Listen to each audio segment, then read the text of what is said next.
international this audience is. This is super, super special. Yes, hello. Put stuff in your chat.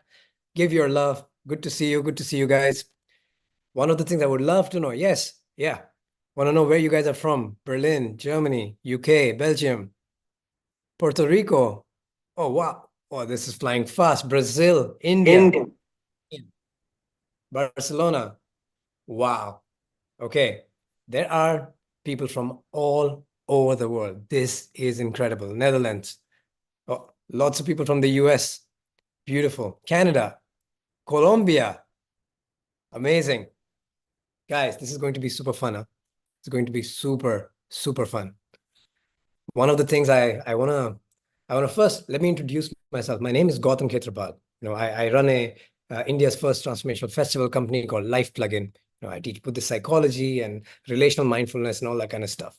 But one of the things you really need to know about me, why I'm here and why I'm hosting this, is because 10 years ago, Mindvalley changed my life.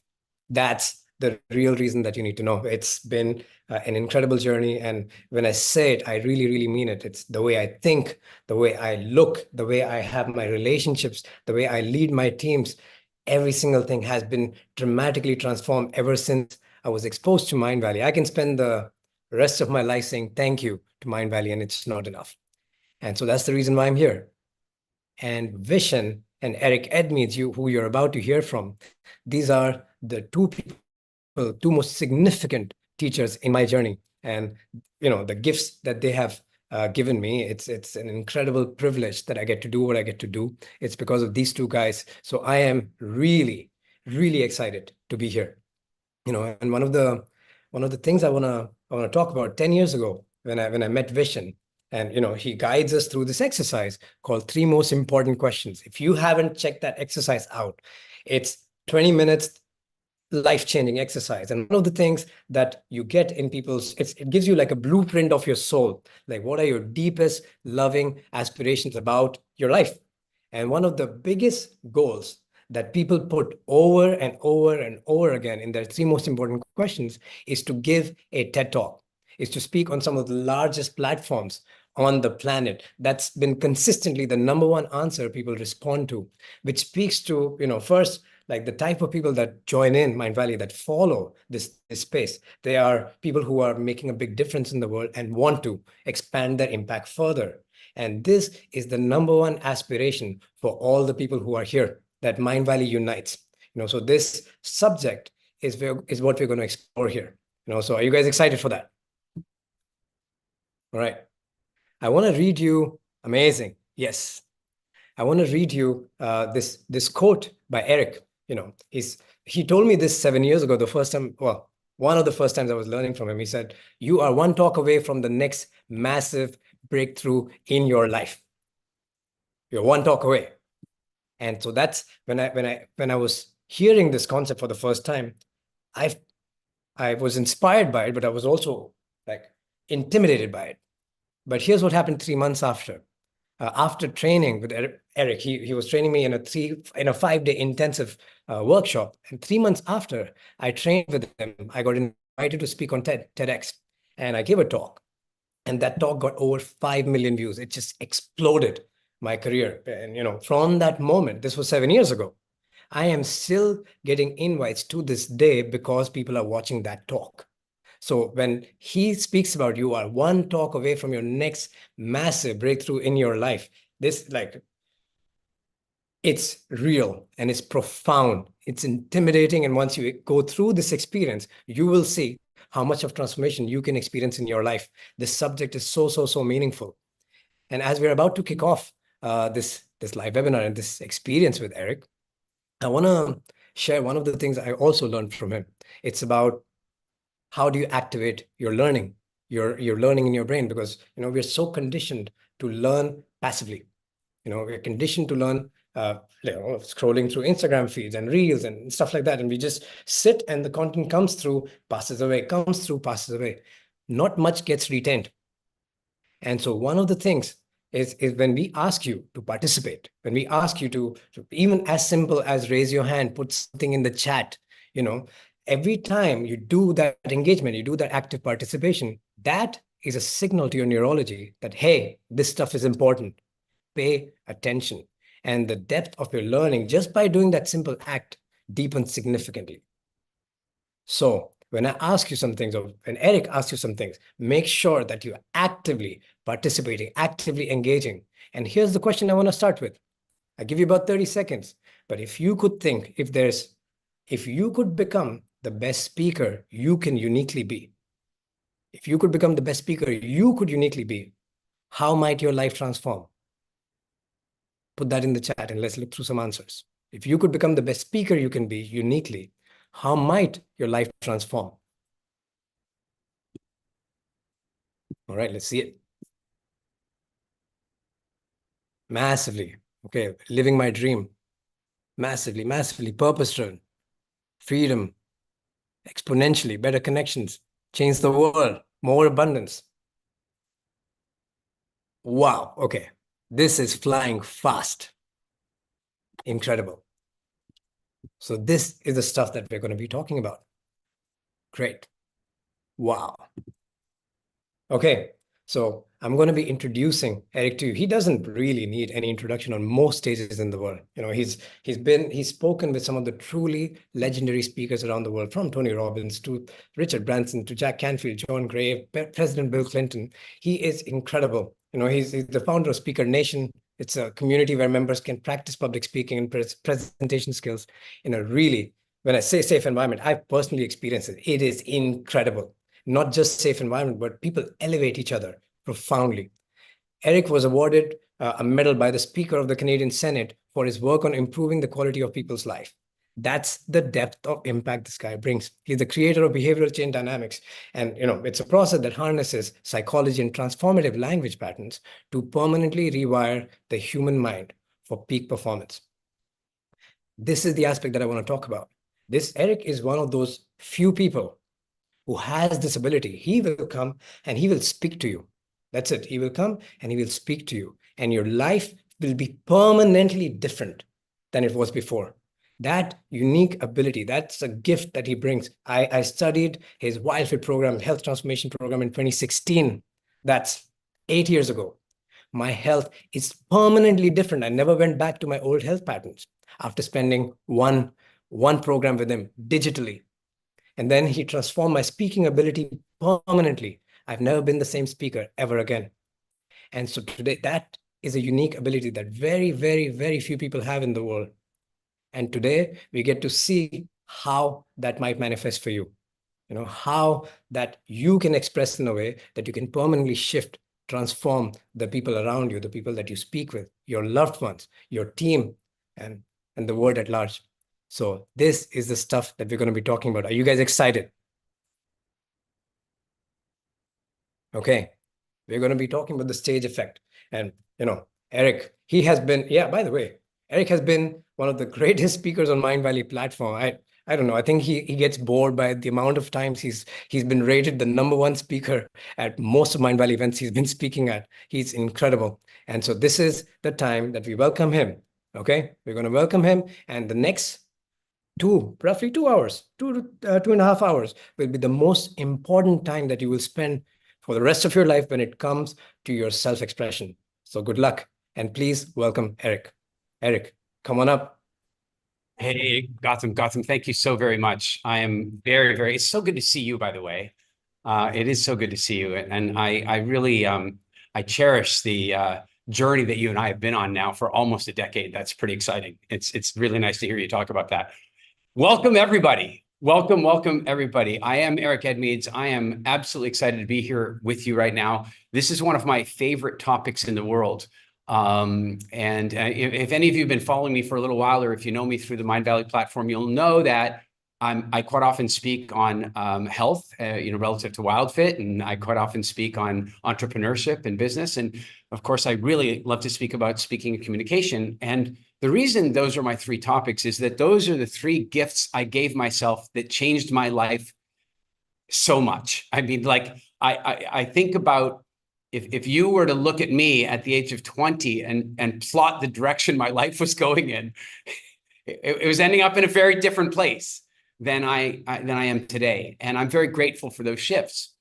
And one of these gifts, this gift of overcoming my fear of public speaking and then developing the skills involved in being able to tell stories and communicate and coach people and transform people, well, it's completely changed my life and opened opportunities to me that I can't even begin to imagine. So I saw some of you speculating in the comments. Maybe you've heard some rumors. Maybe you've heard some rumors that it's time for Eric to have a quest on speaking at Mindvalley. Who thinks that we should do that? I'm just curious. Who of you think that we should take all this information and turn it into a quest so that all the Mindvalley members around the world and all the new members that are joining all the time can learn about this? You guys think we should do it? Well, if we agreed to do it now, I'd have to go to the studio, I'd have to go and record it, then they'd have to edit it, then they'd have to brand it, then they'd have to promote it, and it would probably be out about a year from now. Who's willing to wait a year? Who's willing to wait a year? Luckily for you, we made this decision a couple of months ago. We made this decision about a year ago, in fact, and I've already been in the studio and the editing's already been done. And so I want to talk to you a little bit about this quest that's coming up. And don't worry, I am really here to share with you guys practical strategies and skills that you can use. And I want to share them in a way that if you then go on and do the quest will be even more meaningful for you. The quest, the stage effect is launching very soon. And we're going to talk about that a little bit later on. But I want you to know why it's there. I want you to know why we chose to do it. You'll notice that on Mindvalley, very often authors that have quests, they're focused on a particular area. They're focused on a particular area of expertise that they're in. And when I first joined Mindvalley, that's how it was. I brought WildFit, and WildFit was a, by the way, any of you who have done WildFit or you're doing WildFit, if it's been great for you, just let me know in the chat. I love what, Mindvalley has helped me to expose WildFit to like tens of thousands of people, probably over 100,000 people around the world. There you go. Lots of you. And so, what happened is that within the Mindvalley community, I very quickly got kind of branded as the health guy, which was appropriate because we were transforming health all over the world. We were transforming health inside the Mindvalley team. I mean, it was magical. But then people started asking some questions. And one of the questions they were asking is, how is it that I can watch this quest and I want to keep watching it every single day? That I want to keep watching it every single day. What is it that keeps drawing me back? And then why is it that a month after it's over, 2 months after over, I'm still thinking about it? I'm still thinking about the stories. And then why is it that people walk up to me 2 or 3 years after they've done the program, and then they can tell me back the stories that they heard, right? Like, that's fascinating, right? And so Vishen and I got talking a little bit about that and about the way we designed the way we designed WildFit and the way we design our programs and that kind of stuff. And we've really collaborated on a lot of things that way. And so one day we had this conversation about storytelling and the power of it. And I mentioned something to Vishen. I said, well, one of the reasons that speaking is so very powerful is because there's something called the stage effect. There's something called the stage effect. And the stage effect is an unfair competitive advantage. That's what the stage effect is. It's an unfair competitive advantage. Now, unfair isn't really fair because the truth of the matter is that if you've invested in yourself and you've become comfortable and confident with presenting your information, you've become a good storyteller, you've worked on it, you've practiced it, then it's not an unfair competitive advantage. It's just a competitive advantage, and maybe the most powerful competitive advantage that exists. And here's how it works. When you stand in front of an audience or in front of a camera, and you put yourself at risk, you stand there and you share authentically from your heart, and you share your life experiences, your perspectives, your thoughts. When you do that, you create an interesting magnetic attraction from the audience.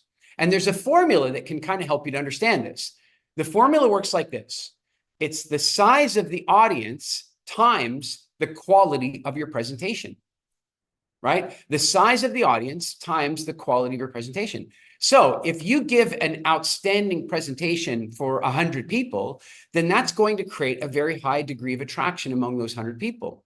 But if you give an outstanding presentation in front of 10,000 people, then the attraction factor is multiplied dramatically. This is basically how celebrity works. And why this is so powerful is that one way to compare it is, imagine that you have two business consultants, right? Two business coaches, business consultants, and they both go to the same event. They both go to the same networking event. And maybe they're buddy coaching each other and they're saying, hey, you know what? Let's see who can meet the most people.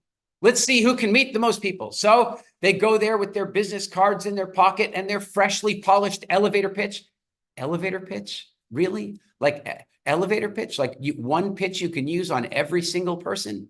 I don't think so. But that's what a lot of people do. And they go, the first consultant goes to the event and uses his or her elevator pitch and gets all these business cards, changes business cards with all these people. Then the other one, about a month before the conference, contacted the conference organizers and said, hey, I'd love to come and speak at your event. Here's my bio. Here's the book I wrote, or here's the business I started, or here's the accomplishments I've had in my life. And here's the value that I'm going to create for your audience. And so the second consultant goes to the event, stands on stage in front of everybody, and shares valuable information in an engaging, entertaining way. So who's going to meet the most people? Consultant A with the elevator pitch or consultant B with the stage effect? Tell me in the chat. Who's going to meet more people? Okay, it's pretty obvious, right? But wait a second now. Maybe it's not that obvious. So let's try it. That's test one. But let's try test two. Test two is consultant a week after the conference starts going through the business cards and calling the people they met. You know, the people they met for 30 seconds at this display and for 38 seconds over here with their elevator pitch, and the 4 people they actually did meet in the elevator with their elevator pitch, and they start calling the people. And the calls are going to be pretty much like this. Yeah, hi, it's consultant A. You remember we met at the conference? No, we were over by the Starbucks. The blue shirt? Like, it's going to be like that. They're not necessarily going to remember you because, well, they met a lot of people that day. And if you only had an elevator pitch, and you didn't have the stage effect. But now I want you to imagine that you were at that conference and I was consultant B, all right? And then a week after the conference, I got your business card at the conference because you came and gave it to me. And then I called you. Now I was on stage and I shared valuable information that you've been using ever since, and you've been thinking about it. And then all of a sudden your phone rings and you hear me going, hey, it's Eric, consultant B from the conference. Tell me the emotional reaction you're going to have to consultant B calling you. What's the emotional reaction? Are you going to remember them? And what's your reaction going to be? Because what I'm thinking is you're going to be blown away. You're going to be blown away. The guy from the stage called me. This is the unfair competitive advantage that the stage effect is. And so when Vishen and I were talking about the stage effect and the transformative power of storytelling. Again, for those of you who've done WildFit, you know what I'm talking about. Is it possible?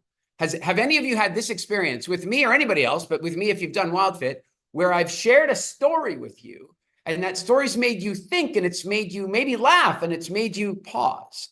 And then a week later, you were in a restaurant or in a grocery store and you were about to make, say, a low quality decision, and that my story popped up into your head and helped you make a good quality decision. Who's had that experience? Who's had that epiphany moment where there it is. We call it a Frankl moment. It's named after Viktor Frankl, and it's a moment where you get to choose your destiny. And my job as a speaker, as a trainer, as a coach, as a mentor, is to create for you as many moments to alter your destiny as possible. And how do I do that? Well, I do that through transformative storytelling and through the use of the stage effect.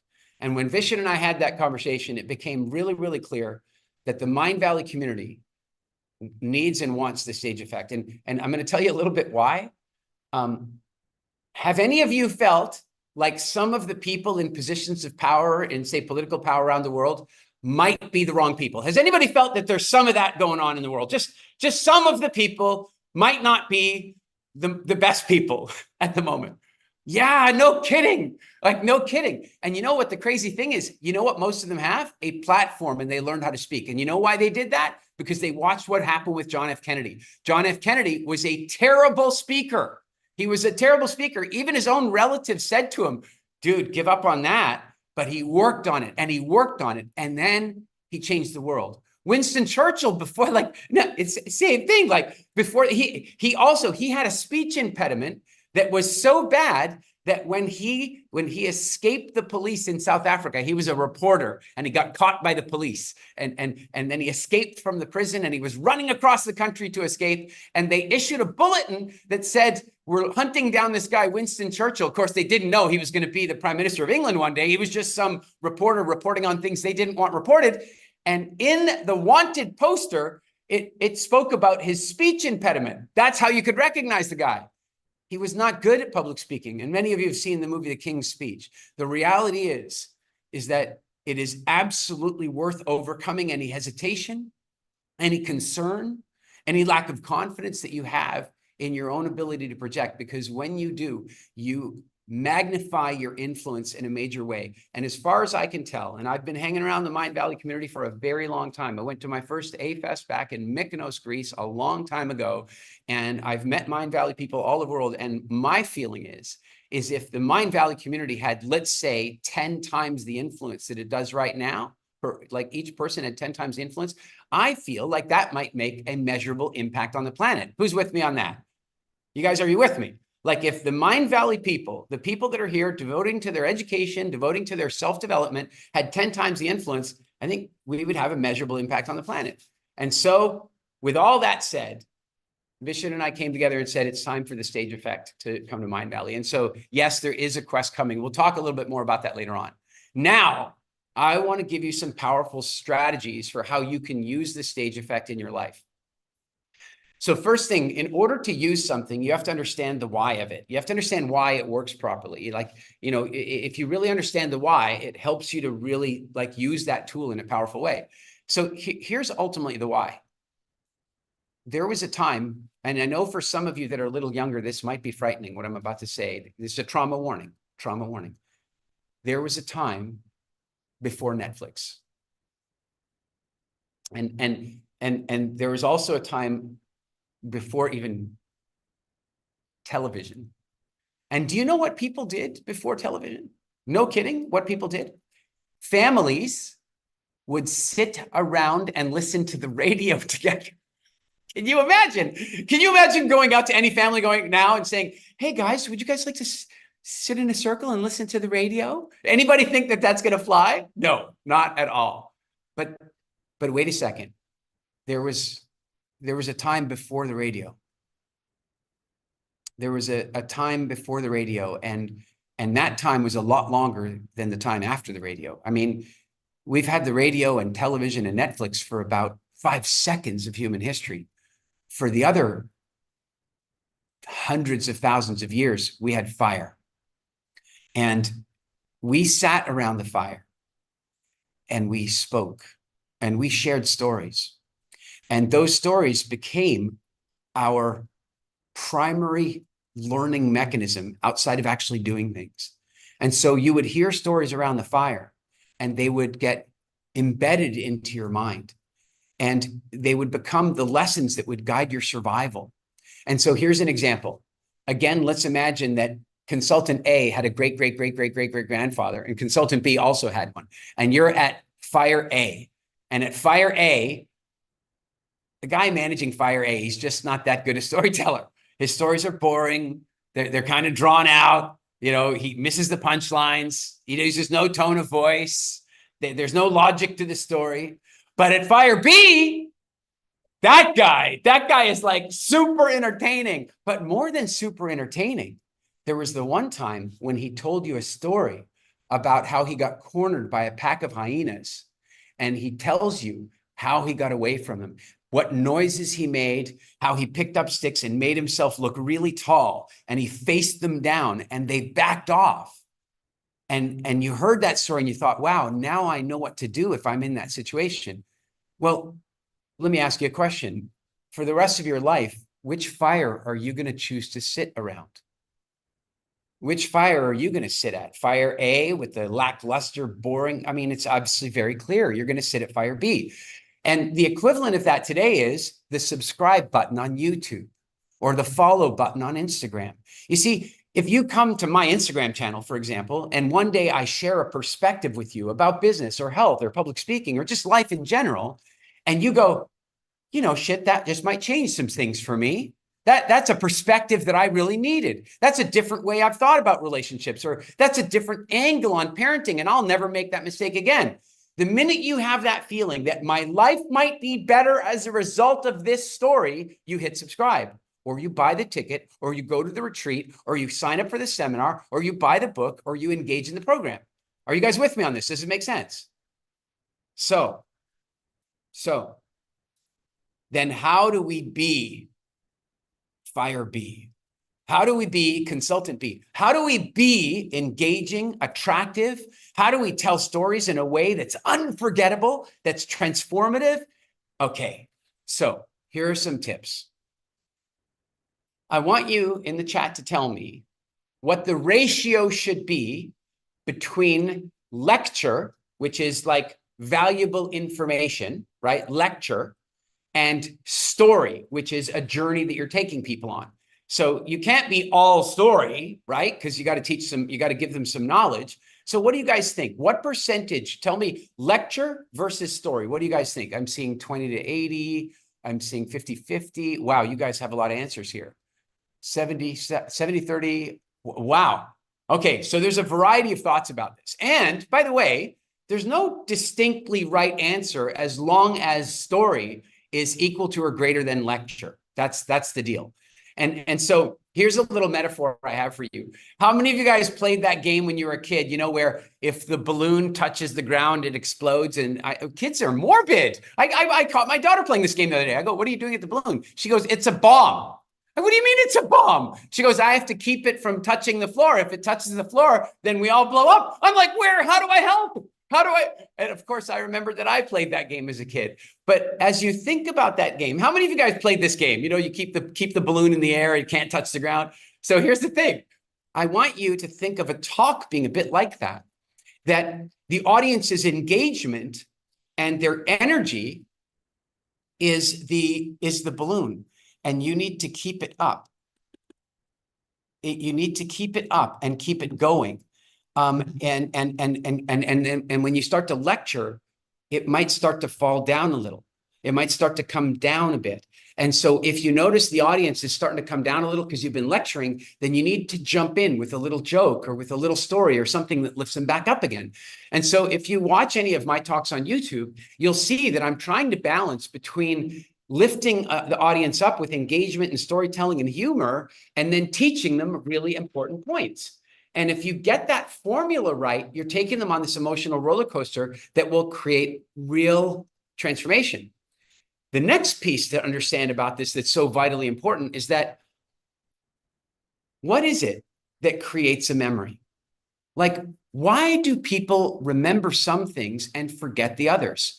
Like, why is it that last week you couldn't find your keys or your cell phone or your glasses or whatever? I was looking for my sunglasses the other day, and I looked bloody everywhere. And then they were on my head. Who's had this experience? I did. Don't admit it. Don't admit it out loud. But the point is that our memory is kind of funny, right? Like some things we remember vividly, clearly. Some things they're just gone. And then some things we remember them in a foggy way, or we get them wrong. Like, how many of you have had the conversation with a friend where like, you remember that time we were in Toronto? No, that wasn't in Toronto. It was in Vancouver. You know, and you both have the memory, but you remember it differently. Memory is a really funny thing. But here's the deal about memory. Emotion is both the anchor that sets a memory and the indexing system by which you can access that memory. Emotion locks in the memory and indexes the memory. So what I mean by that is that if you have a day where you don't really have much in the way of emotional response, then that day is likely to just disappear into the banks of non-memory. It's a non-memorable day, you know, that's it. But if something that day happens, like something really significant, then you're going to remember at least that part of the day. And the more significant it is, the more locked that memory is going to become. So, you know, some of you, if you follow me on Instagram or if you know me, you'll know that my girlfriend and one of our daughters and I were on a plane a couple of years ago, about a year and a half ago, and suddenly we heard this alarm bell, and the cabin crew went running through, and then the plane went into a steep dive directly at the planet. And the captain came on and made an announcement, and he shouted the announcement so loudly, and he was so scared that we couldn't even hear what he said. And then oxygen masks dropped out of the plane, and we really thought it was over.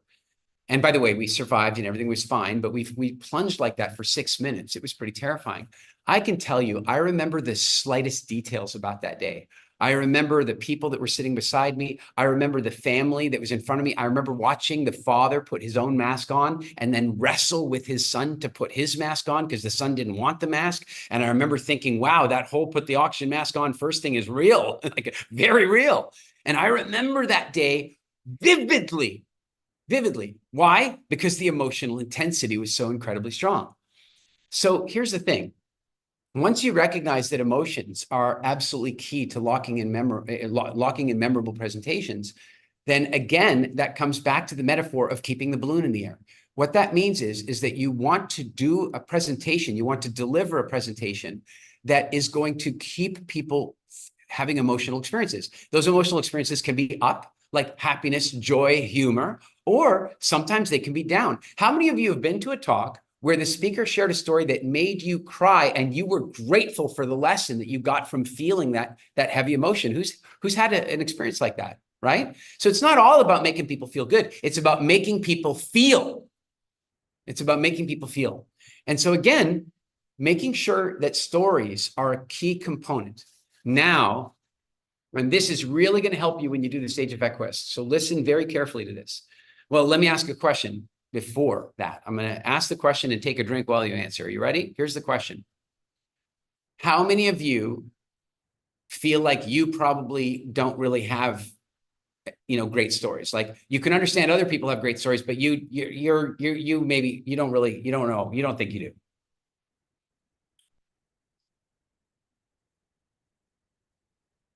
Okay. Yeah, I can see it. I see that a lot of you feel that way. I want you to really hear me. If you are alive right now and you have ever been in pain, if you have ever triumphed over adversity, if you have ever celebrated joyously, if you have ever been in deep love, if you have ever been betrayed, if you've ever had any of these experiences of peak emotional intensity, any of them, then there's absolutely no question that you have stories that are incredibly and deeply valuable to the right audience. Of this, there is no question. Now, I want to introduce you guys to a concept that we talk a lot about at Speaker Nation, and it's the concept of Rembrandts in the attic. Rembrandts in the attic. It's an old real estate metaphor. And the metaphor works like this, that you're looking at an old farmhouse that you've been thinking about buying as an investment property. And the couple that has the house, they're asking like 180,000 for the house. And you've looked around and it's quite nice. And you decided to take a look out into the old barn, and then you walk along and you come into the house, you go up to the attic and you're looking around. And while you're up there in the attic, you see there's a bunch of old, art stacked up against the wall, and you start moving through it. Just out of idle curiosity. I mean, it's a full estate sale, so the house comes with everything that's in it. And all of a sudden you look down and you recognize one of the paintings. It's covered in dust and the frame's a little banged up, but it's a Rembrandt. It's a Rembrandt that's worth about $6 million. Why is it the old couple doesn't realize this? Because the Rembrandt's been sitting there for so long, it's lost value to them. They never understood. Your life experience feels like that to you. Your life experience feels like just the last logical thing that happened to you. Like, of course that happened. Of course I started this business, or of course I went through that divorce, or of course I had these children. Of course I did those things. That's my life. That doesn't make me special. Yeah, it does, because I can guarantee you that there are things that you have come over in your life that other people need help getting over. There's no question about that. And I can tell you right now that I know a huge number of the most famous speakers and authors in the personal development space. In fact, many of them are very, very good friends of mine. And one joke that we have amongst a bunch of us that kind of hang out quite regularly is that we've all just found a way to create a career to create a profitable career out of our biggest dysfunctions. Like, look, I had a major problem with food. I managed to turn that around. I was terrified of public speaking. I managed to fix that one up pretty good. It's worked out fairly well for me so far. The fact of the matter is that your life has involved life experiences that are like Rembrandt's in the attic. You can't necessarily see the value of them. But somebody else could. And by the way, how many of you ever had the experience where you're kind of sharing a story and it's not that, to you, oh yeah, this happened to me. And then somebody goes, really? You went through that? My God, I'm going through something really similar. And you sharing that. How many of you had something like that? There you go. You found a Rembrandt. Like you found one in 5 seconds. Here's what you really need to know. You don't have only one Rembrandt in the attic. You have a collection of them. And so I'm going to give you a homework assignment. Are you guys up for a homework assignment? Are you guys just here to watch this like it's a Netflix special? Or are you here to do? Is anybody here to do? You actually want to do and make change? So if you're here to take action, if you're really here to take action and make measurable change so that you really start to have the impact you want on the world, here's your homework assignment. If you don't already have otter.ai, Otter, somebody type it in the chat for me, somebody who knows what I'm talking about, otter.ai. Here's the thing. Otter is a transcription tool. So basically you turn it on and it listens to what you're saying and records the audio of what you're saying. And then it transcribes it for you. So in Otter, I have one called Personal Journal, Personal Stories. And when something happens to me that I know might be valuable, I can't see right now why it's going to be valuable, but I know one day it is. I just know one day it is. You know how I know? Because I had an intense emotional response to it. So that means it's valuable. Then I take out Otter and I go story entry. And I just tell Otter what happened. I don't tell it full story. I don't have to do the full story. I just go, hey, I was on the plane. This happened. Here's some details that I want to remember and so on. And then I put it in Otter and I get the transcription of it. And that is how I now build story journals. Look, when I first started speaking, there was no Otter. How did I build story journals? I took out a pen and paper and wrote them down and I filled journals full of them. Hey, and if you're old school and you want to do it on paper and pen, go for it. But I got to tell you, it's so easy now. You just, matter of fact, let's say you're about to tell a story to your friends that you think is kind of a funny story. Next time you're about to do that, take out your phone, open up Otter, throw it on the table, tell the story. Now, I want you to imagine something because right now you kind of understand a little bit why I'm saying this to you, a little bit, but I don't think you understand the magic yet. Here's where we start moving toward the magic. I want you to imagine that you're at a Mindvalley event. You're at Mindvalley U, okay? You're at Mindvalley U, and all of a sudden, somebody from the Mindvalley team walks up to you and they go, hey, listen, hey, Cheryl, hey, Harry, hey, Ray, I see you guys there. Hey, Marco, listen, something's happened. And the speaker that was about to go and do the breakout session in this room over there, they missed their connection at the airport, and we only just found out. In 15 minutes, could you give a presentation on this topic? Now, I'm just curious before I continue with this, how many of you would be terrified when that happened? Like they came, you'd be like, why are you talking to me? How many of you would be freaking out terrified? I get it. I totally get it. I really, really get it. That was me. In the old days, I might actually have vomited. I might have actually vomited if somebody said that to me. But here's the deal. One of the reasons that you're terrified is that you wouldn't necessarily know what to say because nobody's taught you really effective speech writing. Nobody's really taught you how to build a presentation. And I can tell you, in the Stage Effect Quest, we go through my entire speech writing format so that you really understand how to do that so that you can design a talk and never, ever need notes again. How about that? How about do a talk where you never need slides? You can use them, but you don't need them. This is magical. So now let me show you how I'm going to make you feel instantly better. Now imagine that the Mindvalley person came up to you and said, could you please do a talk in 15 minutes? And I'd like you to speak about customer service, just about how to improve customer service. And you're like, I'm not an expert in that. But you open up your story journal and you do a search on quotes, customer service. And you notice that over the last year, you've collected 8 funny, good, interesting stories on customer service. They're right there in front of you. And as you read them, you go, oh yeah, there was that time with United Airlines where this woman was just amazing and she took care of everything. Oh, but there was that other time when I was at Starbucks and that barista was just, and she did this and that, and this is what she, now, suddenly, now that you've been reminded that you have 5 really interesting stories about customer service, how many of you would feel infinitely better about going and helping Mindvalley out and speaking at the event? Just because you had that, just with that, how many of you feel infinitely better? There you go. This is a game changer right here, right now. You start collecting the Rembrandts, whether you do it on paper or whether you do it on Otter or you do it in your Evernote or you do it in Google Docs. I don't care. What I do care about is that, and this is the, I'm going to ask you to make a pledge. I know a lot of you are going to want to do the stage effect quest when it comes out in the first intake, and that's going to be amazing. But here's my undertaking to you. I want you to commit that you're going to capture at least 10 stories. That you're, between now and when you do that quest, you're going to capture at least 10 stories. Capture doesn't mean perfect them. It doesn't mean that you're going to write them out perfectly with your great prose. It just means that you're going to capture them in one way or another. So how many of you absolutely commit that you're going to capture at least 10 stories between now and then? All right. That's excellent. That's excellent, guys. I'm so excited by that because it means you're action takers, and that's really inspiring to me. All right. So now let's talk a little bit about how you deliver those stories.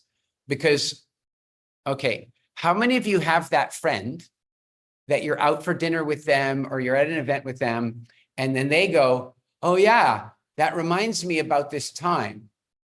And as they start saying that, you start thinking, oh my God, I wish I'd already gotten up from the table because I know this is going to go on for entirely too long. Has anybody been at that dinner table by chance? Anybody? Yeah. It's not nice, is it? Now I have a really difficult question for you. How many of you are a little bit afraid that you're the friend that makes people feel like that? Is anybody a little worried? A little worried that it might be you? You know, it might be you. All right. So here's what I'm going to suggest to you is that, and this is a very important thing for you to hear from me. I'm talking to you right now, you specifically, you singularly, you that I'm looking at right now.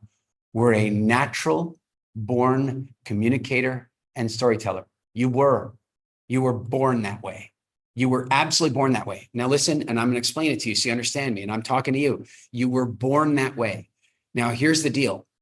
Right now in your life, you've probably seen some people, they go speak at an event or they tell a story at the table, and then you think, oh, look, they're a natural born storyteller. How many of you have ever seen somebody and thought, oh my gosh, they're just a natural born storyteller? That's amazing. How many of you have seen that, right? Yeah, I mean, no question, lots of you. But what you really need to understand is that everyone was born that way, and then it was trained out of them. Do you understand? It was trained out of them. And the reason that that's very exciting, is that it means that you don't have that much to learn. You have some things to release.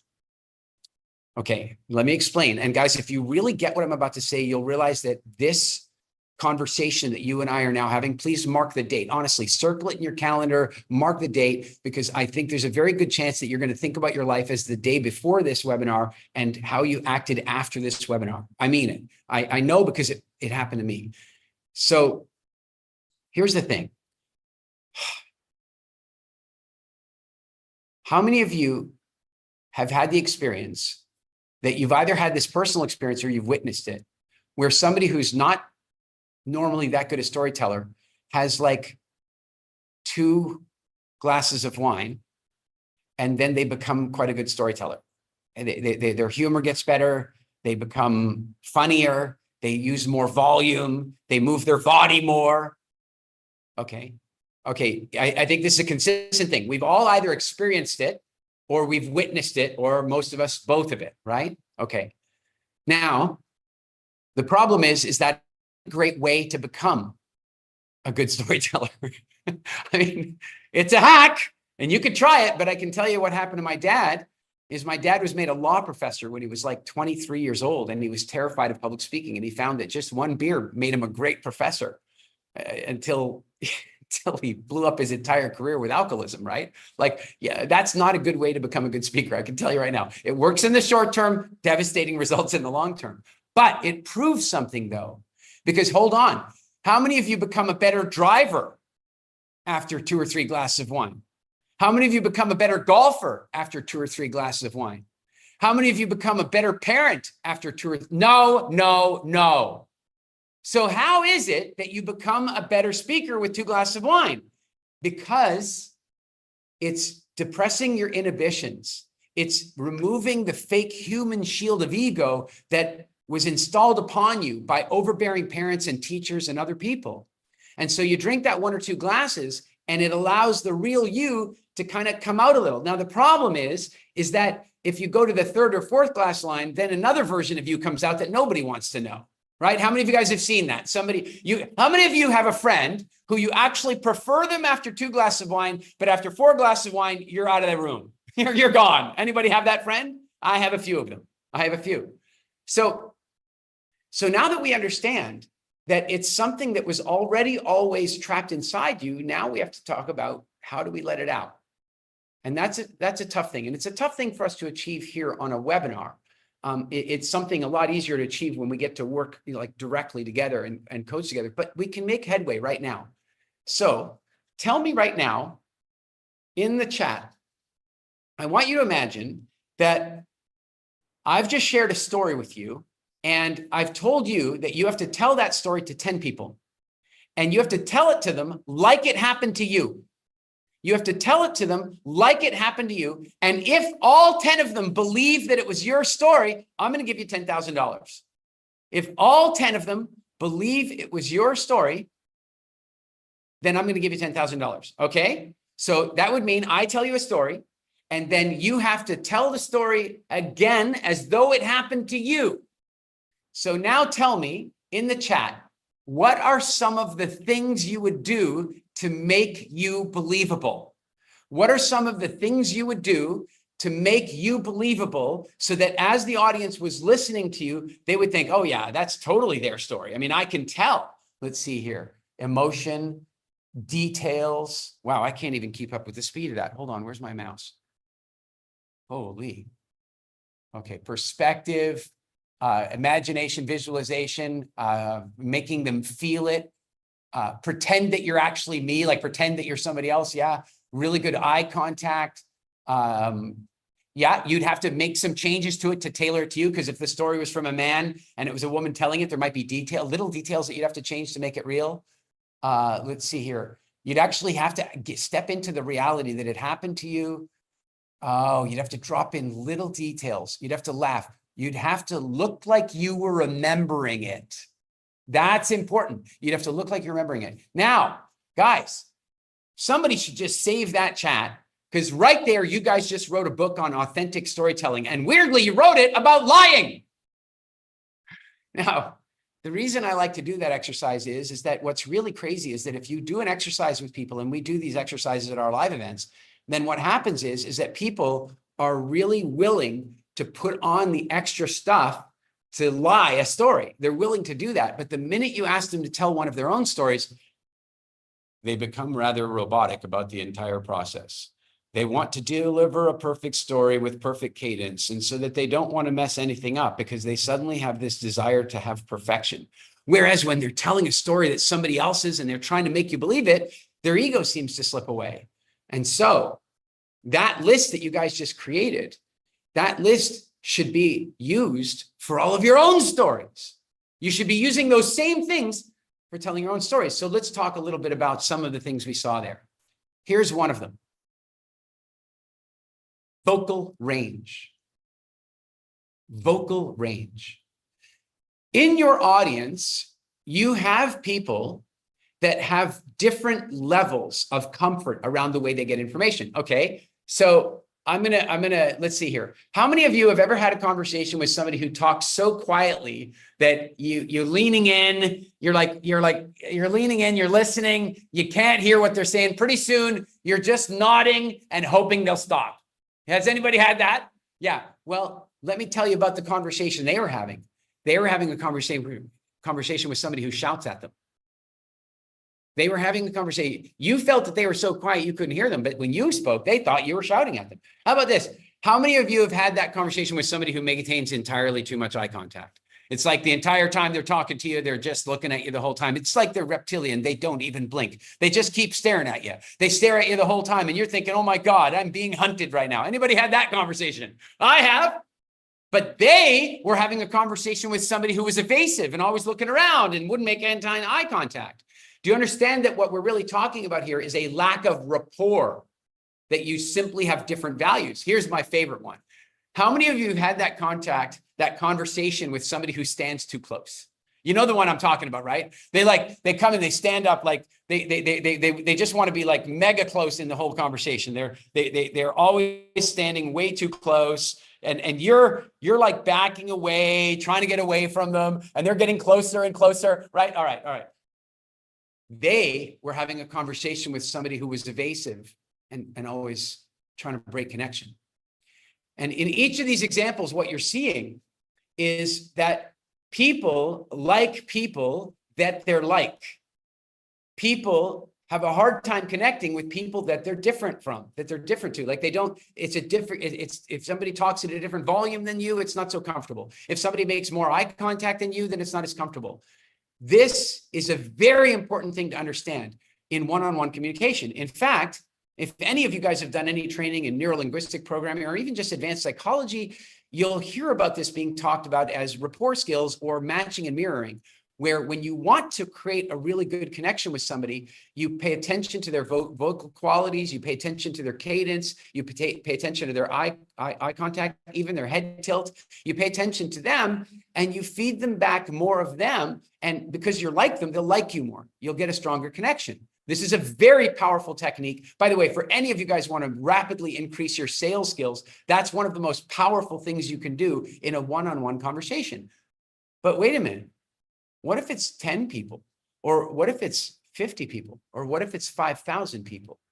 You can't really do that, can you? You can't necessarily like gauge them and respond back because they're all different. But here's what you need to know is that in your audience, people are on a communication spectrum. And on that communication spectrum, some of them prefer very soft, quiet, slowly delivered content. These people are often referred to as being more kinesthetic or feeling based. And when they talk, they talk quietly and often they have these long pauses, and you're often tempted to like finish their you're sometimes feeling like you should finish their somebody did it! You finished the sentence for me. I can't believe it. How rude that you finished my sentence. All right. Now, but bear in mind that those people are in your audience. Then you've got another group of people in the audience, and they're really interested in clarity, and they really like predictable cadence. And so a presentation that they would enjoy is marked by clearly demarcated sentences and clear structured speaking. They like a moderate tone of voice that you might find on the radio, right? Like this is their cadence and so on. And by the way, when they talk, they say things like, yeah, that really resonates with me. That sounds good. That matches my frequency. Whereas the quieter people that are more feeling based, they'll often say things like, that just doesn't feel quite right to me. It doesn't feel good in my gut, or I get a really warm sensation about that person. Now, we can all use this language, but typically where people are on the spectrum is going to guide which language they use. And of course, there's now another group of people. And the other group of people are people who, well, they like the information to come loud and fast, right? They like it to come loud and fast. We're going to talk about destiny. If you want to completely change your environment, if you want to make sure that you bend reality, what you have to do is make a decision about what it is that you want in your life. And then you got to make that decision crystal clear and create a vision that you can see with such clarity that nothing could stop you from achieving it. And then your destiny will be yours.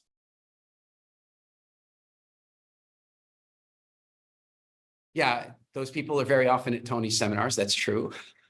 And they're very often at Mindvalley events. That's true. Now, here's the thing. Once you realize that your audience has all of those people in it, now you have a challenge. How do you please all of them? How do you please all of them? Because, you know, if I were to talk like this the whole time, just like this, then some of you would like me better. I know that I'm too loud for some of you. I know that. I get the feedback. I understand. But the challenge is that if I spoke like this the whole time, the people who liked it, even they would eventually fall asleep. Like that's the truth, right? Like they would fall asleep. And there are some people that would prefer that I really took my time and connected with each thought so that they could hear it again in their head, so they could really feel how they felt about what I said. And they would like it if I spoke like that. But they too would slowly, quickly, and easily, without hesitation or delay, drift off into a hypnotic trance if I spoke like that the whole time. But equally, if I talk like this the entire time, if I pushed the whole time, if I was shouting, if I was loud the whole time, there are some people who would really like that. And there are other people who would leave the room.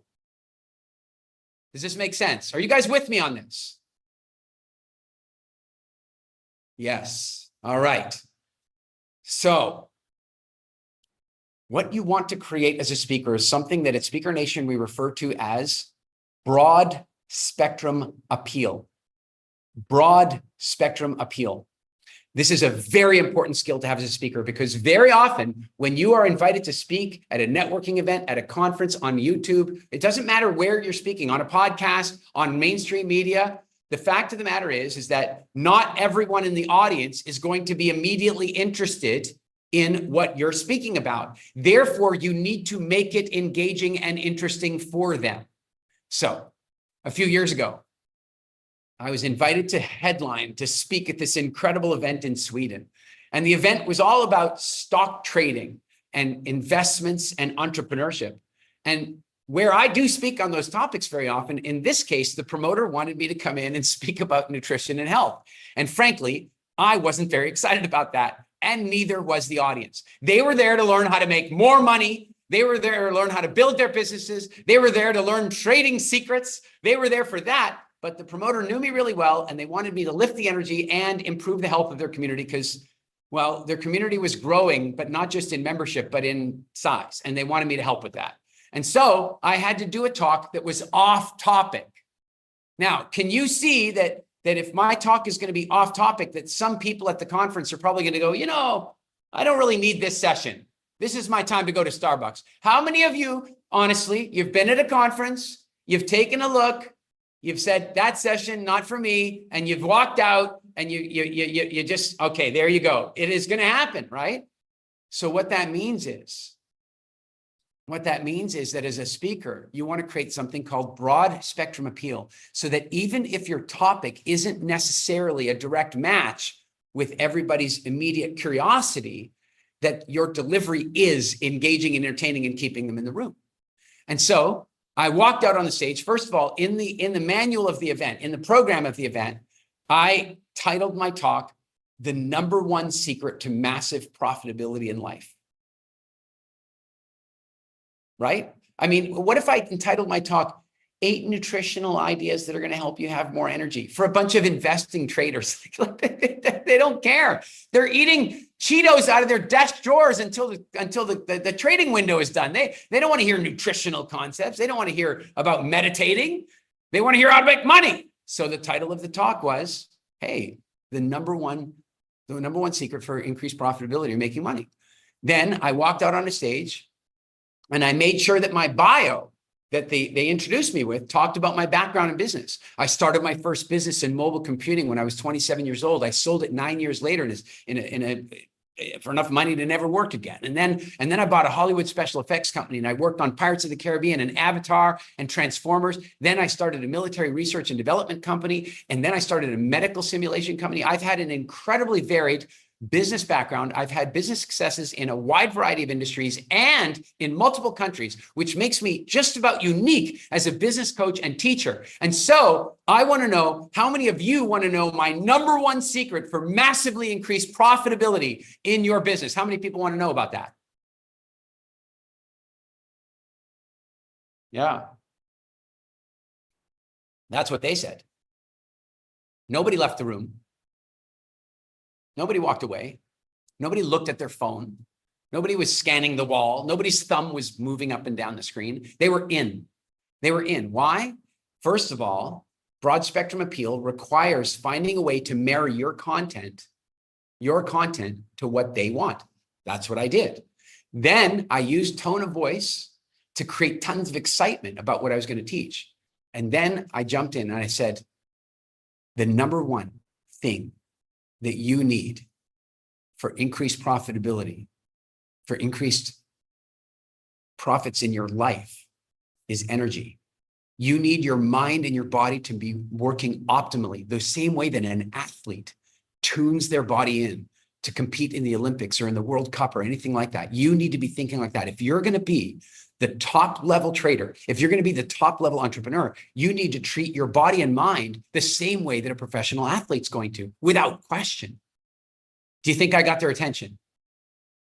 Yeah, I got their attention and I delivered the rest of my talk and nobody left the room. And it was one of the highest rated talks at the entire event. And it wasn't even a match for the event. So broad spectrum appeal. First thing about that is know what your audience wants and then find a way to connect your message with their wants. It's not all about you. It's all about them. It's not all about you. It's all about them and marrying your message to their desire. And then from there, using your vocal range to tell stories in a way that keep them engaged, that make them laugh. And then when you've got them all excited, then you drop down and say, and that's why I really want you to check the ingredients on all the little snacks that your company keeps, because I'm going to tell you, there's sugar in the top 3 ingredients of most of them. And every single time you put one of those in your mouth, you slow your mind down and you make fear-based decisions. You spike your blood sugar for a moment, you feel good, you make irrational decisions. Then your blood sugar crashes and you make even more irrational decisions. Come on now. How many of you have had the experience where your blood sugar has gotten so low that you're saying nasty things to your husband or your wife, or even snapping at your kids? We all know that it's true. Now, can you see the tone of voice changes that message so dramatically, so powerfully? It changes everything. It changes everything. And so you use these vocal changes throughout your roller coaster of experience, and you create this concept of broad spectrum appeal, and you keep people very, very much hooked in. Now, another very important part of storytelling. Remember, you're going to do your homework and you're going to collect your stories. I want you to hear what I'm about to say. Never, ever, ever write your speeches out. Don't do that. Don't write them out. Don't write them out. I know how many of you have done it. Come on, let's be honest. How many of you have done it? You've written it all out. You've written it all out. Yeah, you've done it. I know you have. And you know what? If I was at your talk, I would know that you wrote it all out. I would know that from the way you spoke, because once you'd written it all out, this is roughly how you would speak. Something like this. Hello, ladies and gentlemen. I'm Jack Smith, and I wrote my talk out word for word today, and I've read it several times. I have memorized the words that I chose and the sentence structure. And that's why the way I'm speaking seems kind of artificial to you, because in truth, nobody speaks in proper, complete sentences with perfect punctuation. But I'm going to continue to speak that way now because this is how I remembered it.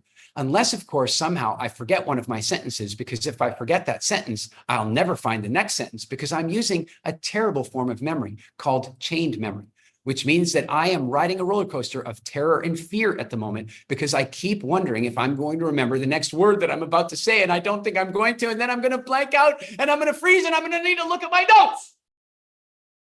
No. When you're telling stories, and this is one of the most major points I really want you to get from me. What people want from you is your authentic self. What they want from you is to not have to guess who you are and why you're there. Now, let's just back up for a moment. How many of you have been at a conference or a seminar and there's a speaker on the stage and you just have the distinct impression that they're there to take? You just have a feeling. They're just there to take. They're there for their own ego. They're there just to sell you something. They're there to take in some way. You just can feel it. You just can feel it. Yeah, no question. We've all had that experience. But how many of you have also had the other feeling where you've walked into a conference or an event and the speaker got on the stage and you got the distinct feeling that the speaker being there was a gift, that it was a gift that they loved to give, that they had passion, that they absolutely wanted you to have the information, that they were committed to giving it to you and making it memorable. And well, now let me ask you something. Let's again call them A and B.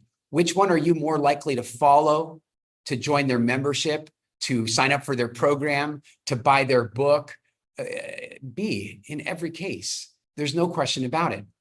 Now, one of the reasons for this is that human beings have this very powerful instinct.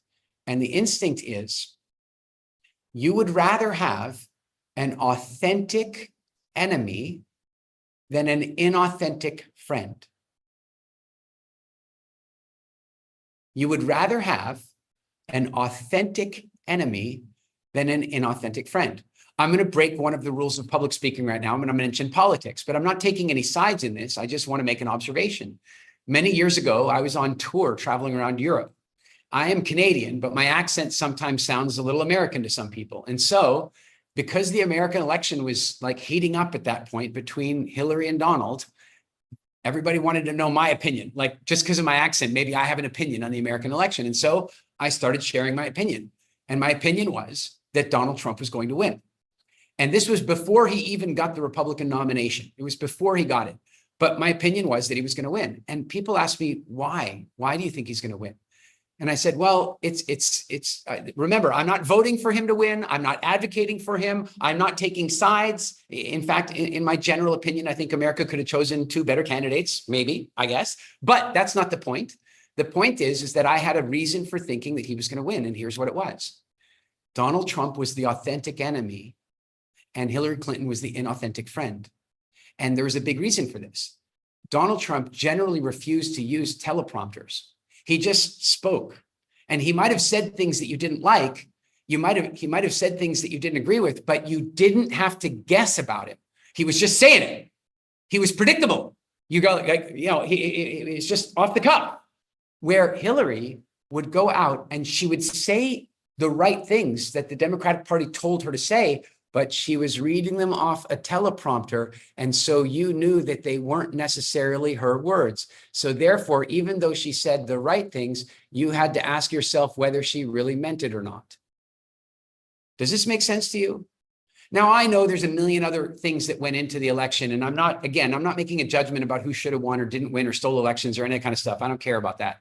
What I care about, though, is the observation that authenticity is such a powerful driver for an audience that you want to be delivering from your authentic self. And when you write out your speeches, you break that. When you write out your speeches, you force yourself to use the wrong kind of memory and you change the way you speak because nobody speaks in complete written grammar like that. And immediately you break the connection with the audience. What the audience really wants from you, is to be you. It's to understand you and to understand your motivations, to understand why you're there and why you're giving to them, or are you taking from them? They're gonna make that guess. The minute you walk on the stage, they're gonna look how you're dressed. They're gonna look at your face. And by the way, if they're women, they're looking even closer. Like, women are such good judges. They've got the radar. Some men have it too. Don't get me wrong. But on the whole, my experience has been women have the radar. Anybody with me on this? Anybody agree? And so, yeah, they just do. And so that means that from the moment you walk out there, at least the women are taking a very close look at you. and the men are too. And they're asking themselves, is this person safe or dangerous? Is this person giving or taking? And so it's very important that you make that right first impression and that you keep that impression.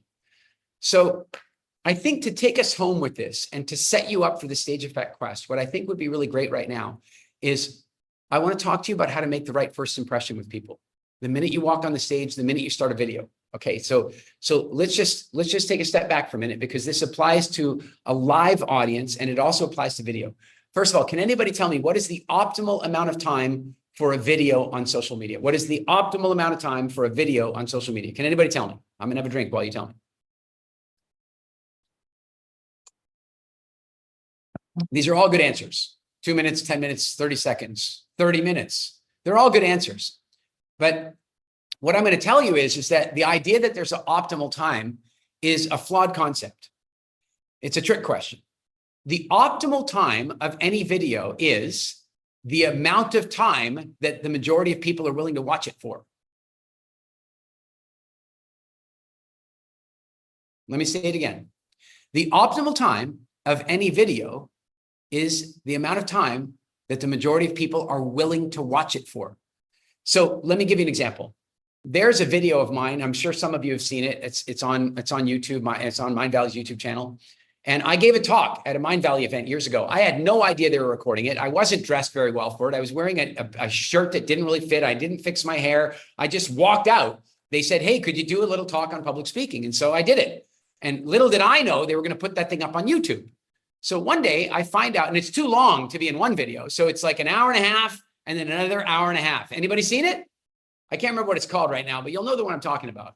And I saw it pop up on YouTube and I'm like, oh my God. If somebody had told me, I would have like dressed for the, I mean, I'm in shorts. I'm wearing a shirt that doesn't fit. I'm embarrassed. And the next thing I know, it's got like 100,000 views, 100,000 views. This is insane. I don't want that. I called a friend of mine in Mindvalley and go, hey guys, stop it. Look, if you want to put it on YouTube, that's fine, but you got to stop buying traffic for it. Cause I thought it's getting all these views. They're probably buying traffic for it. He calls me back in 10 minutes. He goes, Eric, we're not buying traffic for it. And by the time he called me back, it was up to 250,000 views. And I don't know what it is today. Maybe somebody can check and tell me, but I think it's over 2 million views, 2 million, part one, and part two is 1.5 million or something like that. But now hold on a second now. I want you to pay attention to something. It's an hour and a half. You understand what that means? The vast majority of those people are watching the whole thing and going on to part two. They're watching the whole thing and they're going on to part two. I wasn't dressed for it. I wasn't professional for it. I was chilled, laid back. You know what I was for it though? Authentic. I was just me. I was just me. And people loved it. And it's to this day, I get people calling me all the time about that video. Hey, can we get you to book to speak here? Can you teach a webinar for you? You come and do our podcast. That one video has been massive. So what I want to do is I want to share with you how to start your presentation in the most effective way. I'm aiming mostly at a live audience in this example, but I also want you to know that the core principles that work in front of a live audience also work on video. So here's the thing. The first is a little bit of a question, and that it goes like this. The question is, now that we know there are visual, auditory, and kinesthetic people in the room, where should we start the presentation? Where should we begin the presentation? Show me in the chat. Where should we begin the presentation? Kinesthetic, visual, auditory, with the story, loud, audio. Okay. So there's a variety of answers. So let's try it out, a little thought experiment. If I start visually, if I walk out and I impersonate, if I've got my Tony Robbins energy on, good evening, ladies and gentlemen, I'm so incredibly excited you guys are already here. We're going to spend the next 3 days transforming lives. It's going to be amazing. And I'm like full passion and all this energy. Well, the visual people are going to like that a lot, but the auditory people and the kinesthetic people are probably going to call 911. They're going to call the police. Like, what the hell is this guy doing? It's too much. It's not going to work. So then you might think that the next best thing is to start in an auditory way in the middle. Not bad, but the very best way is to walk out and connect kinesthetically with a feeling with everybody. And then once you've got that rapport, you can start warming up the energy, and then you can warm it up further. So you start quietly and you warm up the volume and the speed and the language, and then you warm up all the way until you get to visual and you reach a crescendo. And this is not something I invented. It's something I observed. It's something I observed. I saw it because way back before there was YouTube, I used to go to the library and watch videos of some of the most incredible talks that were ever given. And so, you know, Martin Luther King comes to mind. But you know, I can tell you something. He did not start his speech by walking out, tapping the microphone and going, "I have a dream." Like, he didn't do that. He walked out and he connected with the audience. Why? Because he was an unbelievable preacher. He was a phenomenal speaker. He walked out and he connected with the audience.